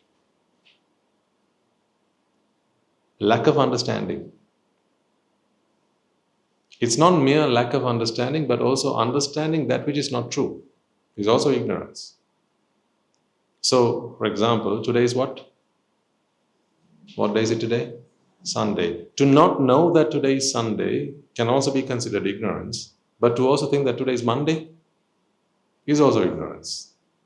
Yeah? So in the same way, here, to not know that about this process, whatever the truth is, to not know the truth is also ignorance, but then to know something that is not the truth, that is also ignorance. So our minds aren't blank. That's why I make that distinction. Our minds aren't blank. We are not born blank. It's not a blank slate we come into this world with. That's why from day one you cry. Why must you cry? From day one, like, yeah. Why must you cry from day one? I mean, that's not merely a way of communication. We say that, babies communicate, that's how they communicate. Even if they learn to speak, they would still cry. Because they experience fear, they experience worry. Maybe not some sophisticated emotions like, I don't know, some other ones, but even as a child, the most basic primitive emotions like fear, anger, they experience them. So it's wrong to think that if a child dies when it's just a child, then it goes to Nibbāna. Oh. Then I'd have to ask my parents why they didn't do that when I was born. That's wrong, because some people think that a child is so innocent, like their minds are so pure. They have no defilements. So then the best thing to do, if you're so compassionate as parents, yeah? If you're so compassionate as parents, then the best thing you would want to do for your child is what? Get them to Nibbāna, right? Then, the moment a child is born is do what then?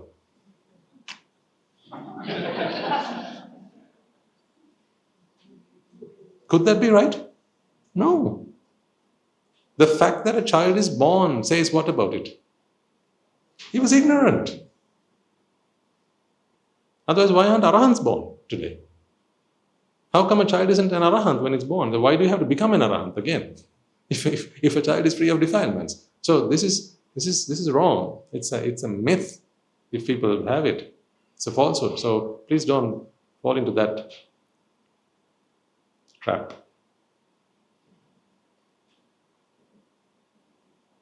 And don't let anyone tell you otherwise.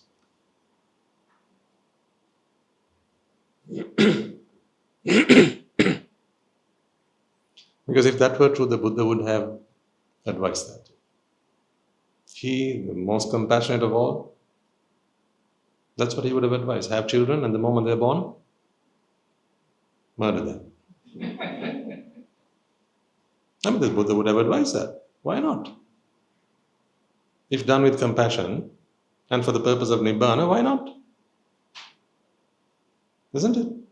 But he was completely against the idea of murder or taking someone's life, whether that is an adult or a child. So then, this ignorance, so I make the distinction here. I asked you what day is it today, and you said today is Sunday.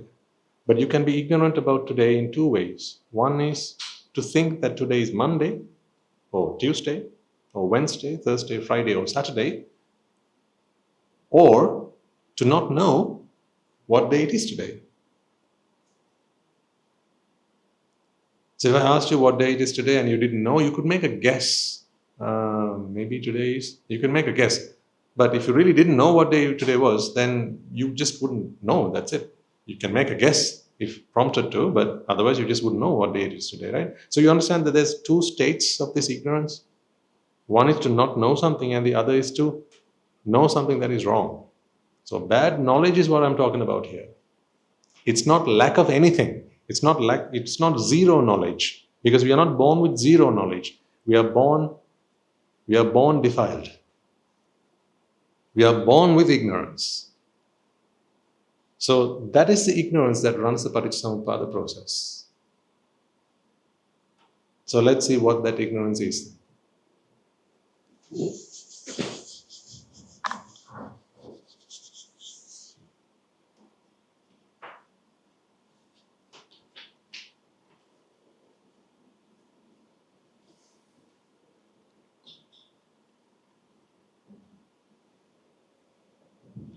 We're trying to figure out what is it that pushes body of energy, this perception, to things. So there's something that happens here.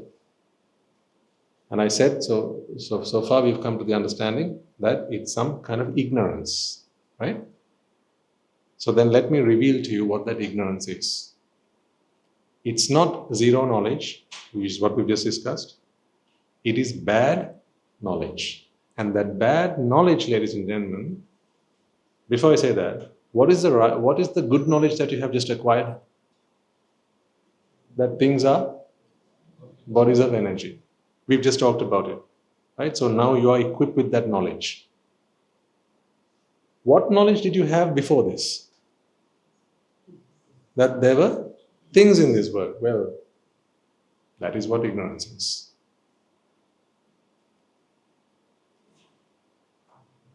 So I don't need to teach you to suck eggs then, really. I don't need to teach you what ignorance is, because that's what our minds are full of.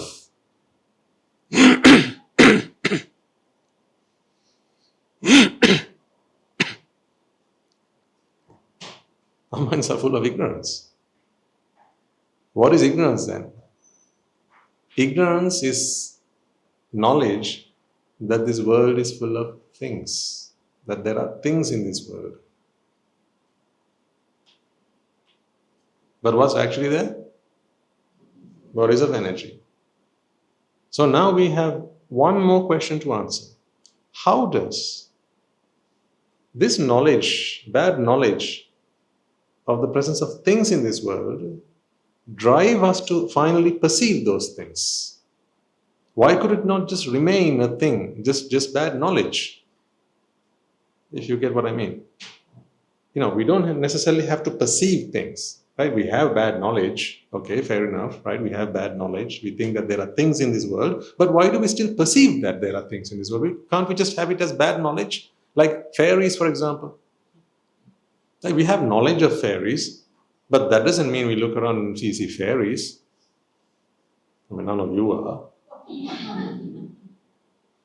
So we don't see fairies. So why can't it just remain a bad knowledge? Why does it come to perception? Why does it become an experience? Do you understand the point that I'm trying to emphasize here? Why doesn't bad knowledge remain a bad knowledge and not any more than that, and nothing more than that? Why does it go through some kind of process and it becomes an experience for us? Yeah? So that is where Paticcasamuppada doesn't stop. It doesn't stop at avidya. That's why the Buddha talks about how avidya goes to jati, meaning this is bad knowledge. This is the experience of that bad knowledge. Put your hand up if that didn't make sense. Wonderful. You're a really good audience, I have to say. And you must be really meritorious. Otherwise, I can't see how you can understand this in a first sitting.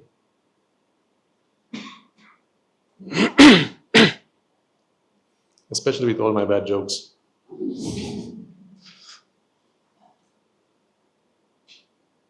So what the Buddha speaks of when he talks about Paticcasamuppada is how bad knowledge doesn't simply remain bad knowledge, and it becomes a whole experience of it. Because the moment something becomes jati, or this process runs and we get to the state of jati, this, ladies and gentlemen, is an experience. This is mere knowledge. If avidya remained at avidya, you would be fine. Does that make sense? If it was just bad, the best analogy I could probably offer you is a bottle of poison.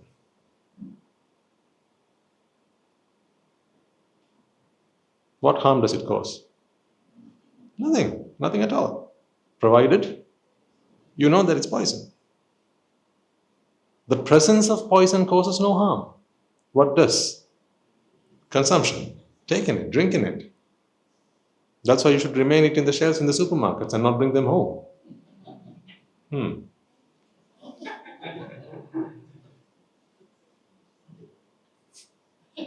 Hint, hint. So they don't cause any harm unless you drink it. In the same manner, avidya causes no harm, if only it remained as bad knowledge. But once it becomes an experience, now that is you. That is the experience. That is your perspective. That is your perception. That is how you see the world, live the world, experience the world. And your experience is your everything, isn't it? Your experience is your everything, because that is what you are, an experience. You are an experience. So when something becomes an experience, particularly when avidya becomes an experience, when bad knowledge becomes an experience, can you imagine how what a plight that must be? This is trauma. This is mental trauma. This is the worst thing that can happen to you. This is perfectly fine. Body of knowledge. Because that is what the mind is supposed to be able to perceive. Rupa, Vedana, Sanya, Sankara, Vijnana must stop there. If it did, you'd be called arahants. But there's also bad knowledge, ignorance. And that ignorance doesn't remain at ignorance, it goes through the process of becoming an experience. So here's what happens. Rupa, Vedana, Sanya, Sankara, Vijnana. This is your chitta. Excuse me.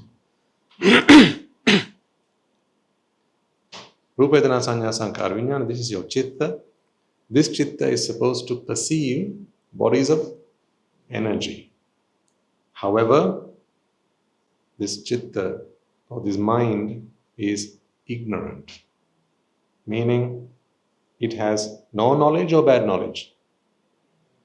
No knowledge or bad knowledge? Bad knowledge. So it's not that today we don't know what day today is. That's no knowledge. Today is Monday. That's bad knowledge. Today is Tuesday. That's bad knowledge. Today is Wednesday. That's bad. Today is Saturday. That's bad knowledge. Today I don't know what day is. That's no knowledge. That's no knowledge of today. Anything but today is Sunday is harmful, potentially. But what's worse? To think that today is Friday. or Monday, or Tuesday, or Wednesday. See, this is what happens. The mind it's not that the mind has no knowledge, the mind has some knowledge, and that knowledge is bad. What is that bad knowledge? That there are things in this world, that things are a reality, that things do exist. Now let's see what happens. How does that bad knowledge become an experience? And why does it not remain at bad knowledge? When there is ignorance, ladies and gentlemen, there is a need to experience that. Actually, let me put it this way. Whatever knowledge the mind has, okay, because the mind is the mechanism for experience, for experiencing the world. That is what the mind is, the mechanism, the instrument of experiencing. So whatever you feed into the mind is helpless. All it does is bring whatever you put into it into an experience. Just think of it that way. So you think of it like a machine, like a chopper, not a chopper, like a vegetable chopper. No matter what vegetable you put into it, what comes out the other end? Chopped vegetables, right? So the mind, understand, is an instrument of experience. It's what brings out experience. So whatever you put into it comes out the other end as an experience. Put in a rupa, what comes out the other end? The experience of a rupa. Put in a body of energy, what comes out the other end? The experience of a body of energy. But the problem is, that's not all we put into that process. We also put in bad knowledge. What is that bad knowledge? Things exist. Things exist. So when you put that into this process, what is this process supposed to do? Experience. Because this is the experiencing process. It's the minding process. To mind is to experience. They say mind the gap. What does that mean? Experience the gap. What are you doing when I show this to you? It's an experience, isn't it? Yeah. That's what the mind does, it experiences. So now you see, you put a body of energy as the rupa and it experiences it, but that's not all we put in. We put in ignorance as well, which is bad knowledge that there are things. And the moment you put that in, what do you think must come out the other end? Two things must come out, because two things have been put in. What's the first thing? Body of energy. Therefore, it must come out the experience of a body of energy. But what else has been put in? Bad knowledge. The presence of things. Therefore, what else must come out? The experience of things. Therefore, bodies of energy come out as experiences of things. That's what happens. I can go in one step further and talk to you about what that process is. Well, let's do that while we're at it. When there's avidya, or when there's ignorance, out of that comes attachment. And when there's attachment, there's what we call vexation. The other day I explained to you why there is vexation. Right, let's talk about this for a quick second. Why is there no vexation when the mind simply has to go through the experience of bodies of energy? Why is there no vexation there? Is the question clear? Let me ask it again. Now here we're putting in bad knowledge, right? So from bad knowledge to bad knowledge experience, you see vexation somewhere along the line. Why do we not come across vexation when we put in a body of energy, a rupa? Why is there no vexation? Because that is what it is. Vexations only arise when there is one, but you want something else. You want Y, but you have been given X. Isn't that where there's vexation? Like, just take it from a very average, general experience, day to day. You want string hoppers. At home they have what? Hoppers. Okay, hoppers.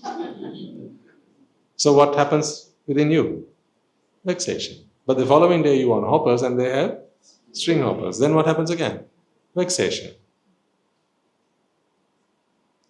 So when you want one thing but you are presented with something else, naturally there's going to be vexation. This is why you don't have vexation in this process, this body of energy perception process. That's why there's no vexation there. Why is there no vexation there? Because that's what there is. If the process was merely to experience the body of energy, well, the body of energy is what has been presented as a rupa. So there's no need for vexation. But the point is, when you put in bad knowledge, which is the presence of things, and now that is what the mind has to experience, well, it's not getting it from anywhere. So the mind begins to suffocate. The mind suffocates. If you ever had that experience of suffocation, you want to breathe but you can't. That's what happens at the mind. It begins to suffocate. So it has to now somehow generate this experience of things, but it's not getting it from anywhere, only an order, no materials. Just imagine that. Someone says, bake a cake for me. You say, all right, give me the ingredients. No, just bake it. You say, what? No, bake it or I shoot you. Imagine that situation. So like at home, sometimes the wives get asked, cook for me. Give me something to cook. I don't have nothing to cook. You don't buy any food. How can I cook? You say, no, I'm not going to go shopping. Cook. How can you cook if there's nothing to cook? In the same way, you just put in an order. Right? This is a tall order. You just put in the order of, get me the experience of a thing, but no materials to make it up with. No materials to cook it up with. No ingredients. So how are you going to cook it? This is why the mind goes into vexation. And that is why there is no vexation in the Rupa Vedana Sanya Sankara Vijnana process. There is no need for it. Because the ingredients are there. Does all that make sense to everyone? Wonderful. Then finally, when there's vexation, the mind has a mode called the self. We call it self-defense, but it's a self-preservation mode. In other words, it's a self-defense mechanism. A self-defense mechanism. What it does is, when it goes into a state of vexation, after a certain threshold, the mind goes crazy. It goes insane, goes crazy. We call it crazy, insane, you can call it whatever you want, but what happens is the mind goes into this deep state of frustration, vexation, and finally it has to come up with its own way to produce what has been placed on order. And that is what we call abhisankara.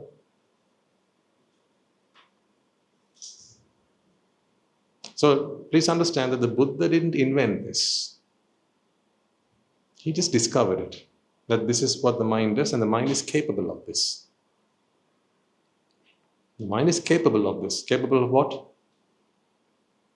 Well, if you want to call it, hallucination. The mind is capable of hallucinations.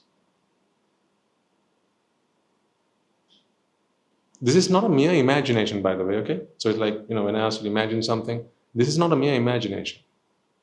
Because even an Arahatan Mahasa can imagine things. But this is not imagination we're talking about. This is abhisankara. It's very different. So understand it in this way. It's like the mind hallucinates. So to hallucinate, you have to be under the influence of something, right? By experience. So now the mind is deeply vexed. And an order has been placed on it. Get me What? The thing experience.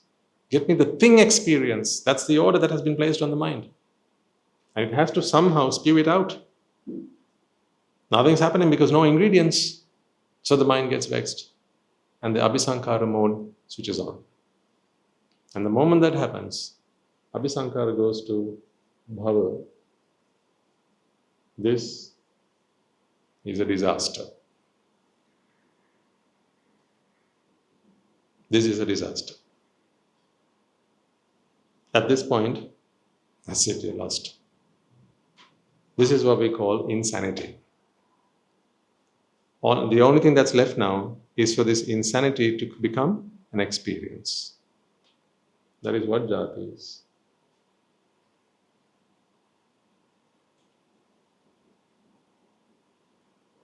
That's why they call bhava roga.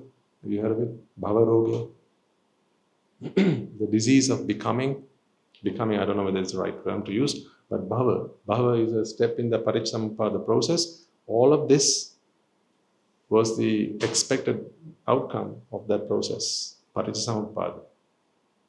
That's why paticca samuppada is a good explanation of what it actually is. That which is desired is produced. Is what paticcasamuppada means. That which is desired is produced, is fabricated, is what paticcasamuppada means. That is the meaning of the word paticcasamuppada. Well, isn't that what you see going on here?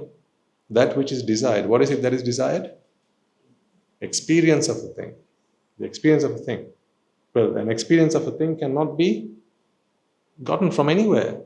So because it cannot be gotten from anywhere, it has to be produced in-house. That is why samuppada. It has to be cooked in-house. So the mind becomes a factory. And this is what we call the self. So when you talk about myself, yourself, ourselves, he, she, these selves, this self language that we have, this is the experience of this process. So how do you know that you have this process going on in your mind then? The fact that you think of yourself as a separate individual, in other words, aka a thing, you must know then that you have the paticcasamuppada process running in your internals. It's going on in your mind. That is what prevents you from merely perceiving the world as bodies of energy. So if you were able to somehow seize this process, what would you be left with? Nothing? Not nothing. You'd be left with this process. Which process is that? The process that helps you to identify bodies of energy. That is why I sometimes use the analogy of iron and rust. This is the iron and this is rust. You can derust an iron, certainly. You can derust an iron, and that is what we're doing. We are derusting the iron. See, we don't need to make an arahant out of you. The arahant is already there. If there's rust, what else is there? Iron is there. Can you have rust without the iron? But can't you have the iron without rust? Of course you can. So if you have rust, what does that say about you? What else do you also have? Iron. In other words, if you have the paticcasamuppada process and therefore a sense of self, what else do you also have? The arahant. You also have the arahant. That's why my call to you is to awaken the arahant. Awaken the arahant within you. That's why it's not something I can give you. My arahant is mine, your arahant is yours. I can't give you mine. You don't need mine because you have one. All we've got to do is awaken that arahant. You just have to get rid of this, extinguish this process. And how is that possible? How do we do that? How do we stop this process? Now, do you all want to stop this process? Or shall we leave it there? Huh? Might as well do one thing extra. Why not, right? You always ask for extra, right? So why not? And this is the chicken, this is the ketchup, right? So why not? What do you want? Do you want to stop this process or shall we leave it there? You want to stop it? Okay, then how do we stop it? To stop anything, what must you do? Look at how it starts, how it's run. How do you put out a fire? You figure out how a fire burns. So to put out a fire, you must study what keeps it alive. So once you studied the three factors that keep a fire alive, must you do a separate study to figure out how to put a fire out? No, it's one and the same, isn't it? So when you know that it's oxygen, temperature, and fuel that keep a fire alight, then how do you put it out? Huh? Take out any one of them, just any one. You don't need to take out all of them. That's the beauty of it. Although all three are required to keep it burning, only one needs to be taken out to kill the fire. I'm sensing that some of you are feeling a bit chilly. Yes? On that side.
Okay?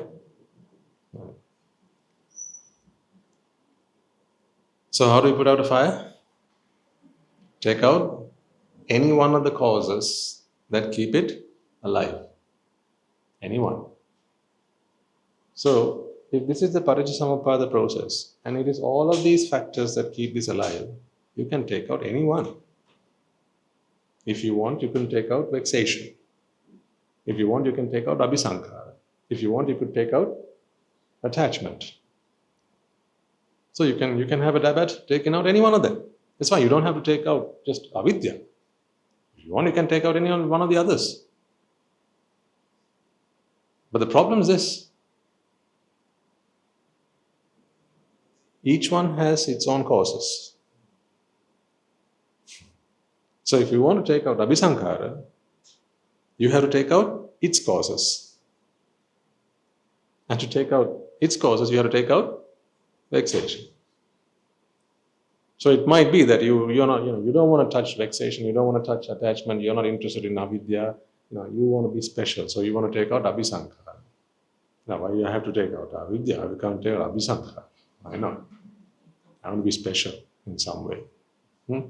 So you try and take out abhisankara. Okay, fine. Take out abhisankara, fine. You have it your way. But to take out abhisankara, you must go figure out how abhisankara comes into being. And then you have to study its causes. What are its causes? Vexation. Find it. Now we can start working on vexation, right? Let's take out vexation then, shall we?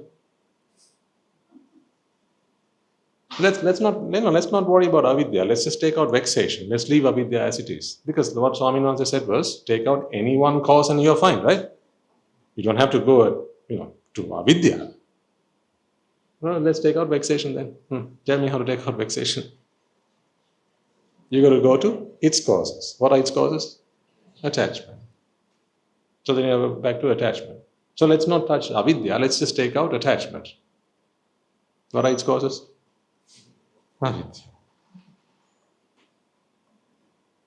Now do you see why the Buddha prescribed the killing of avidya, the extermination, the uprooting, the eradication of avidya, ignorance, as the remedy to freeing yourself from sense of self?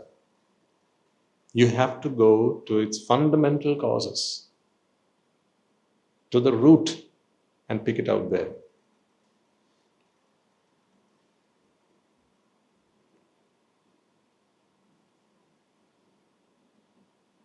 There will be a few people in this room now asking, Swaminathan sir, what is the cause of avidya?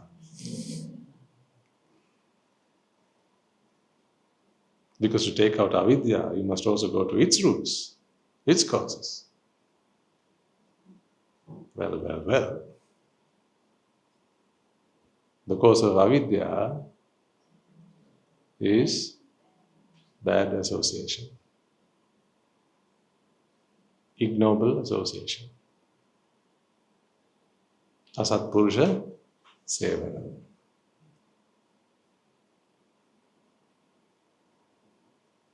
What do you do Monday to Saturday? What do you do throughout the week with the exception of Sunday morning?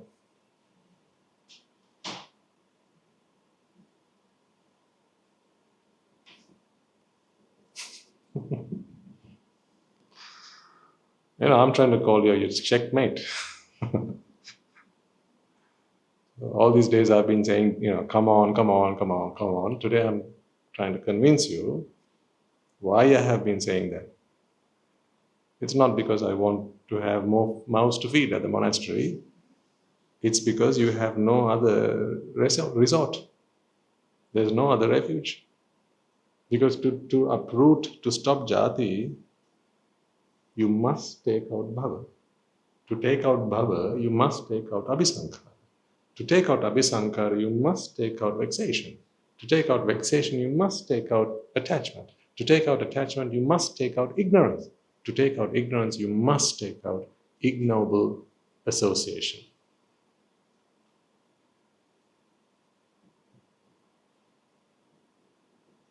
What is this stanza that we chant at the end of every merit work we do?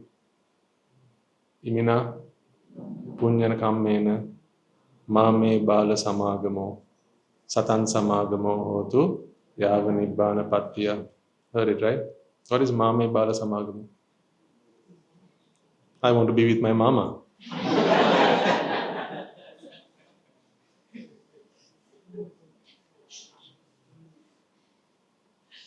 Huh? What is bala samagama? Bad association. Bala is bad. Samagama is association. Bala samagama. Ma is to avoid.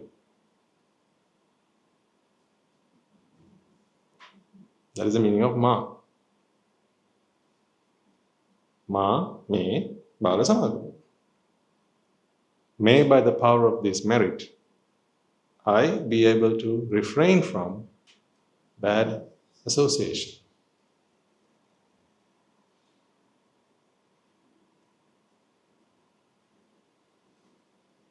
Then tell me, what is the cause of bad association?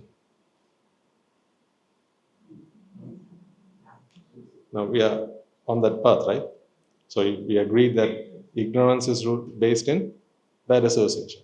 So what is the cause of bad association then? Lacking merits.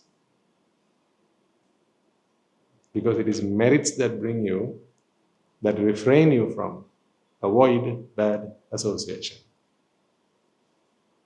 and bring you good association, noble association, kalyana mitra sevana. It's merit that does that.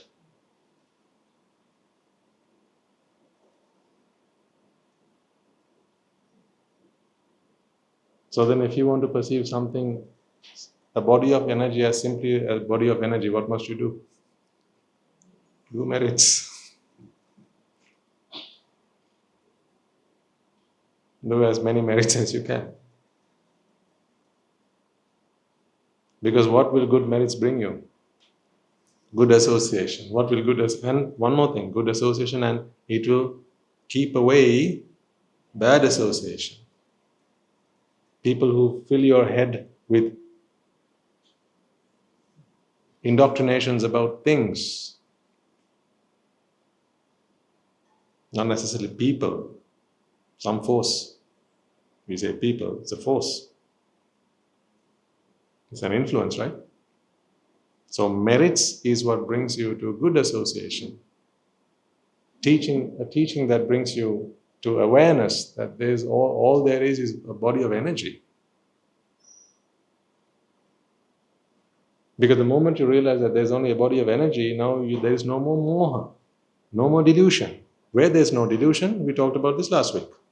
What else isn't there? Desire and aversion.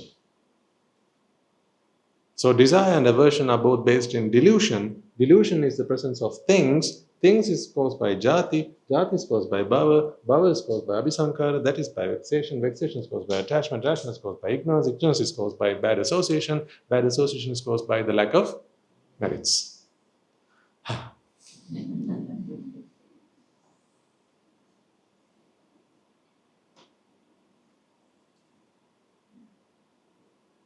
So how do you get to Nibbāna?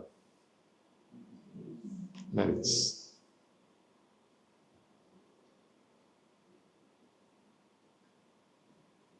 That's why the Buddha encourages merit so much. That's why we are always talking about merits. Every sermon Guru Hamdro does. More than 50% of it is talking about merits. Do merits, do as many merits as you can, do as many merits as you can. Engage in a creative merit doing, engage in collective merit doing. Individually, as a group, as a family, as a community, do as many merits as you can, because merits is what brings you noble association. And noble association is what brings you out of ignorance. Out of ignorance is out of attachment. Out of attachment is out of vexation. Out of vexation is out of abhisankara. Out of abhisankara is out of bhava. Out of bhava is out of jati. Out of jati is out of thingness. Out of thingness is out of moha. Out of moha is out of aversion and desire. Desire. Desire and aversion. So when you're out of desire and aversion, now you are equanimous. That is a state of equanimity.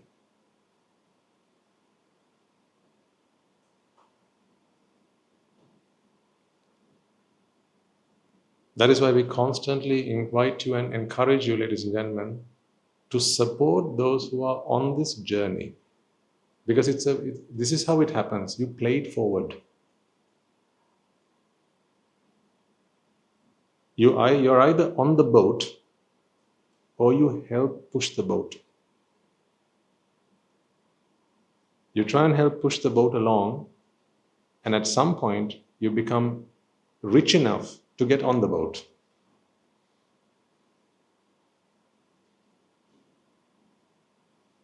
Rich in what? Merit. That's why then it matters to you which bank pays the most interest. This is an analogy. It's an analogy. You understand what I mean? Right? Not the bank on the street. Because now you understand that merit is so crucial to this journey, then your next question should be, how do I earn my merits? Well, the higher the interest rate, the better the investment. So the Buddha then gives an answer to this question as well. See how comprehensive his teaching is. No gaps. No loopholes, no stones unturned. It's all there. It's a full package. And then some. That's why he says, Anuttarang punyaketang lokassa. He says the Sangha, this is a virtue of the Sangha. The Sangha is Anuttarang punyaketang lokassa. Lokassa is to the world, to worldly beings. The Sangha, what is the Sangha then? The Sangha is this practice. Individuals, a mission This mission is the Sangha. You have fourfold Sangha, Bhikkhu, Bhikkhuni, Upasaka, Upasika.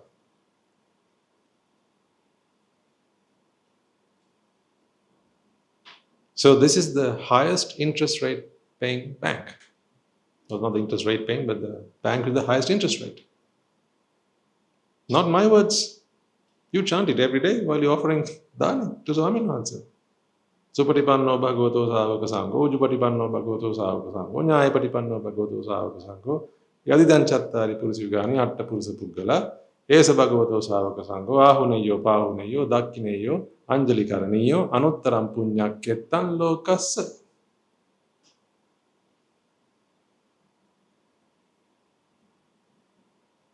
Quality of the Sangha.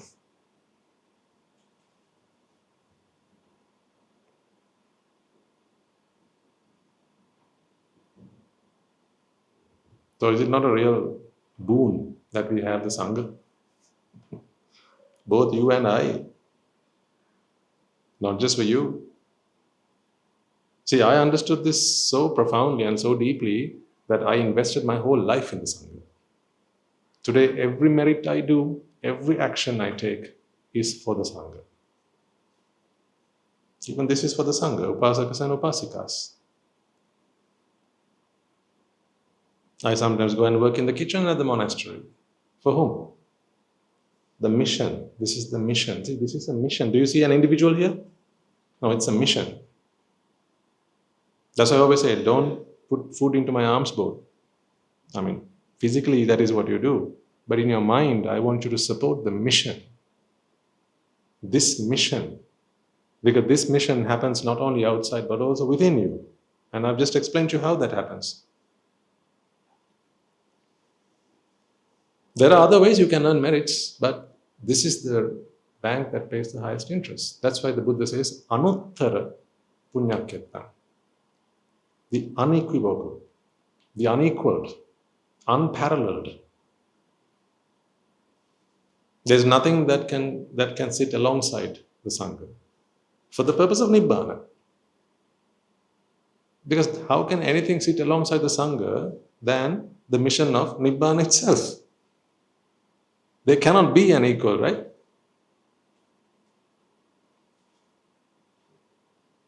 Now, take this only only in the sense I mean it, right? So, say there was an orphanage, an old people's home, a hospital, and the Mahasangha.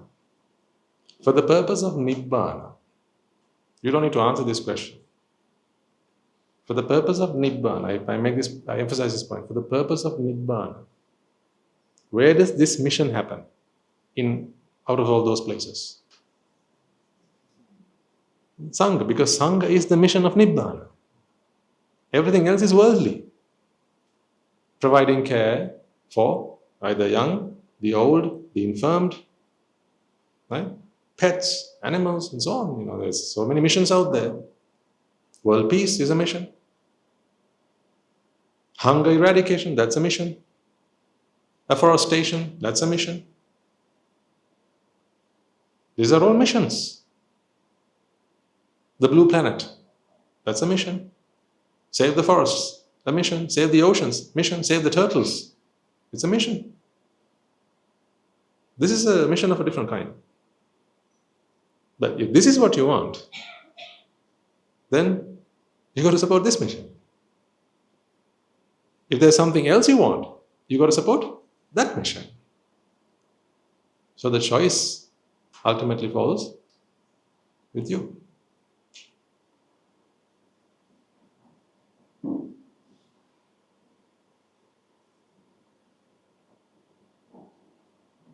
I hope I have explained to you quite logically,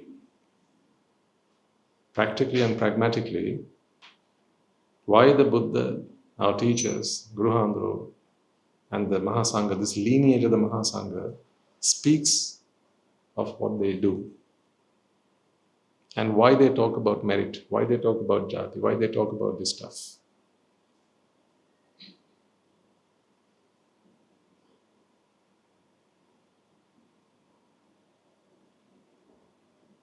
So whenever you support this mission, ladies and gentlemen, you are supporting the mission. Don't forget that the mission is not something that happens outside. The mission doesn't happen anywhere physically. Because Nibbāna is not something that happens anywhere physically. It happens in minds. So whenever you support, what you give is what you get.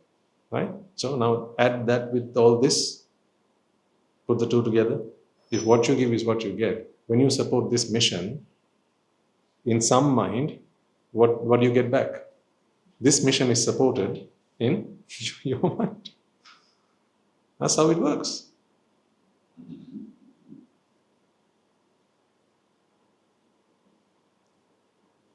So I'm just preaching to you right now what I do day by day and every day.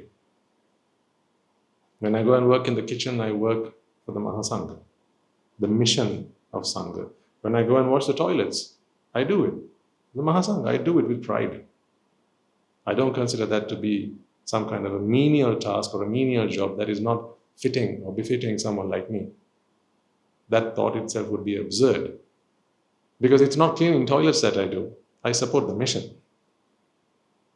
Because for this mission to work, then the toilets have to be cleaned.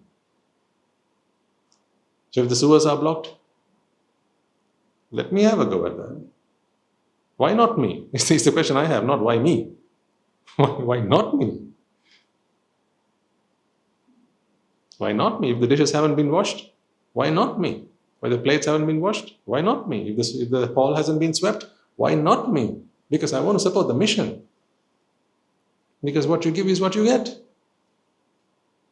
Because it's not just preaching. That's not the only part of this mission. Could I preach if all of the other stuff that needed to happen didn't happen? If the cameras weren't set up? Do you see how the Anagarika Mahathas who come and set up these cameras for you? Put those screens on for you. Bring these props, set these tables and these furniture, this board up here, make sure that pens are working, make sure the water's here. Right? And all of you, how you decorate all this and invite the Swami Master to deliver the sermon and all that. Put the chairs out here. Make these facilities available. Have the washrooms cleaned so that you can go and use them when you want to. Isn't all of that supporting this mission? You think I can do this by myself? Just come and give a sermon?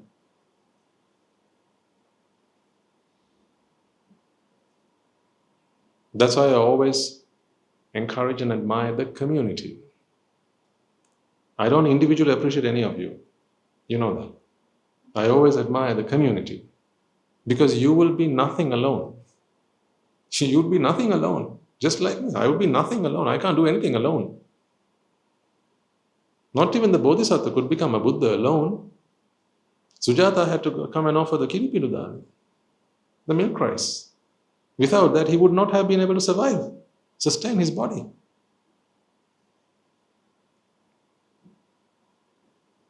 The 5 ascetics, they were there with him to pay penance for some bad deed that he'd done long time ago.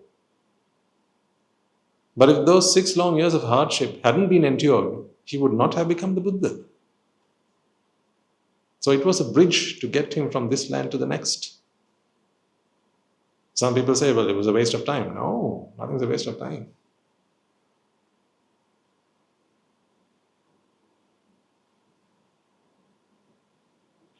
That was something that had to happen for him to become a Buddha. Prince Rahula had to be born.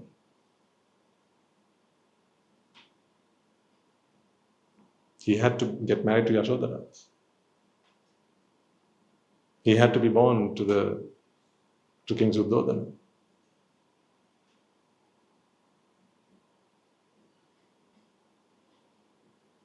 So all of those things that converge on one final output, one final outcome.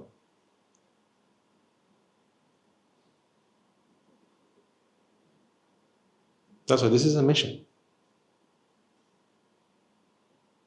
So when you offer alms into the alms bowl, it's okay if you think you're just offering something for Swaminathan to eat. Fine, but why sell it so short? is what I'm asking. Don't sell it so short. You're doing something much greater than that, much more profound than that. That is supporting the mission of Nibbāna. When you come offer a pirikara, when you come forward and offer a pirikara, whatever it might be, a bar of soap, toothpaste, tea, milk powder, a bottle of water, whatever it is, understand that what you're doing is supporting the mission. Because what you give is what you get. Offer a packet of milk powder and you'll get a packet of milk powder back. It's not the physical offering I'm talking about. It's what needs to be working in your mind. Yeah, if you offer a packet of milk powder, you get that back. You offer a toothbrush, you will get a toothbrush back. But support the mission, you get the mission back. Meaning you'll be commissioned. That's what happens. You'll be commissioned for Nibbāna. What are you supporting with Little Britain? Teaching a bunch of kids English and a few languages. Is that what we're doing? You think we're a language school? Me of all people? Guru Guru? You think we gave up our lay lives to come and teach language to a bunch of kids? No, I wouldn't get out of bed for that. But when it comes to the mission, I'll give my heart and soul for it. I'll give my life for it. That's what we're doing with Little Britain.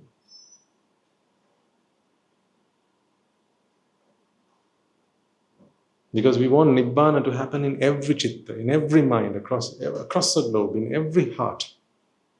In every thought, there must be Nibbāna and Nibbāna alone. We just want to stop this process. That's all we're trying to do. We're just trying to stop one blooming process. It's not easy. This process is harmless. This process is harmless. But there's one freaking process we just can't seem to stop. And we need a lot of help to get there. I can do it for myself alone. I have a teacher and I know how to earn merits. Right? So for me, I'm done. You need not worry about me. I'm sorted. But there's you and there's so many more like you.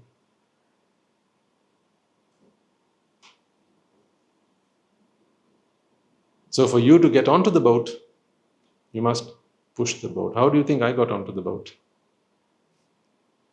Oh, I pushed it really hard. I pushed it. That's how today I'm on it. Many of you are now hanging on to it. And by the ropes, you've got one foot on it, the other foot is still in the water. Some of you are like that. I can just imagine, just picturing all of you, there's this big boat, like a raft. And some people are on it. Others, one leg on it, the other leg is still in the water. Some are still swimming here. Some don't know what the heck's going on. They're swimming in the opposite direction.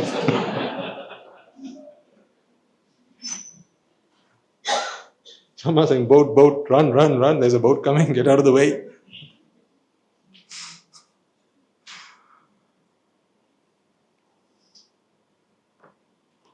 Thank you. That was a good start, man. Thank you. See, why do I thank you for that? It's a collective effort. I didn't come in planning with an agenda to do that. But we were able to piece a lot of what we have learned so far and new knowledge together. So it was quite literally that jigsaw puzzle today, wasn't it?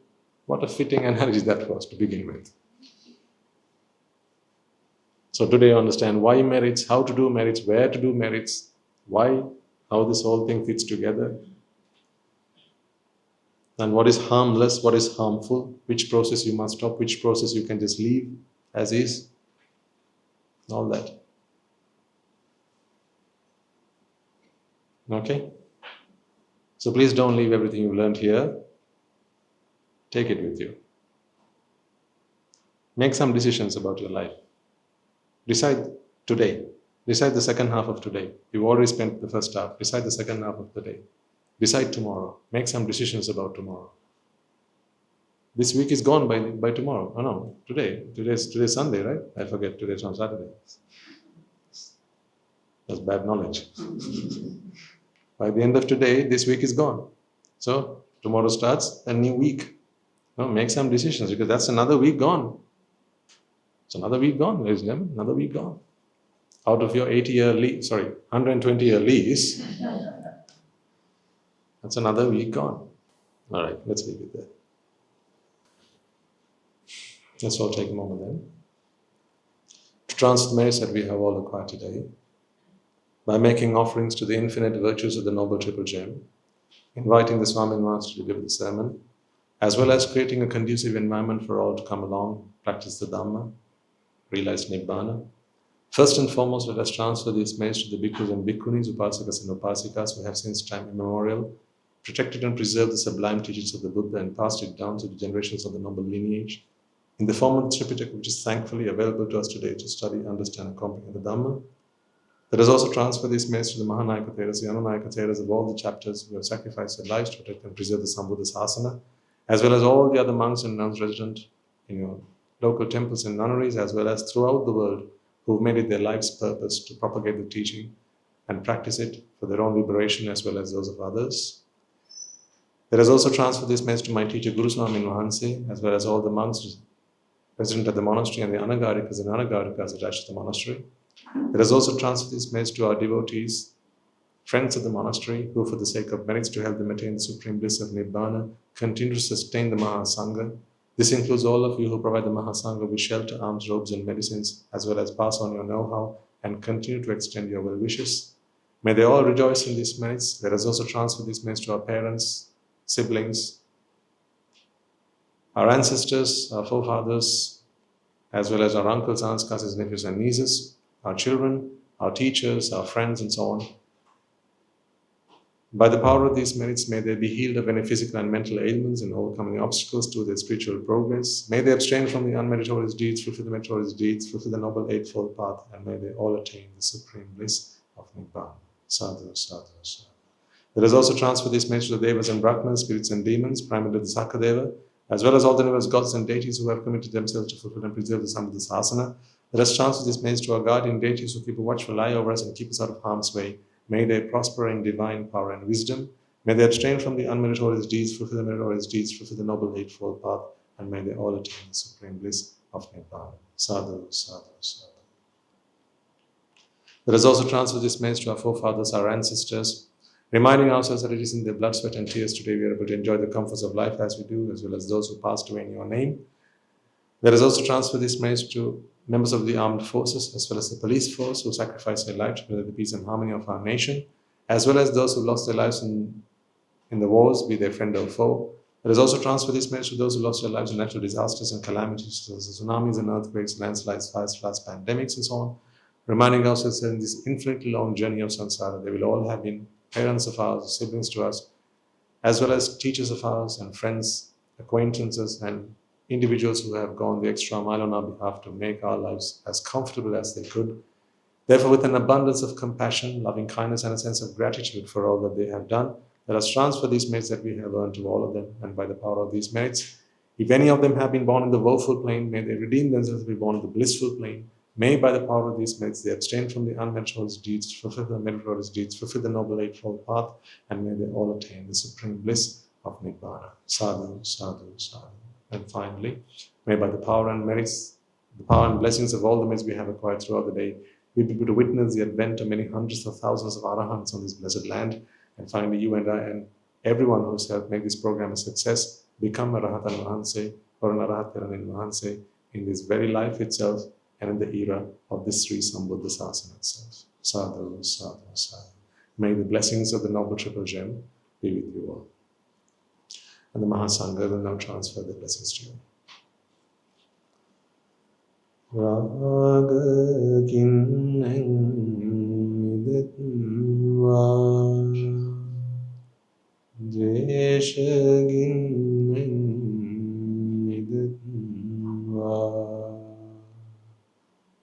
Mohagin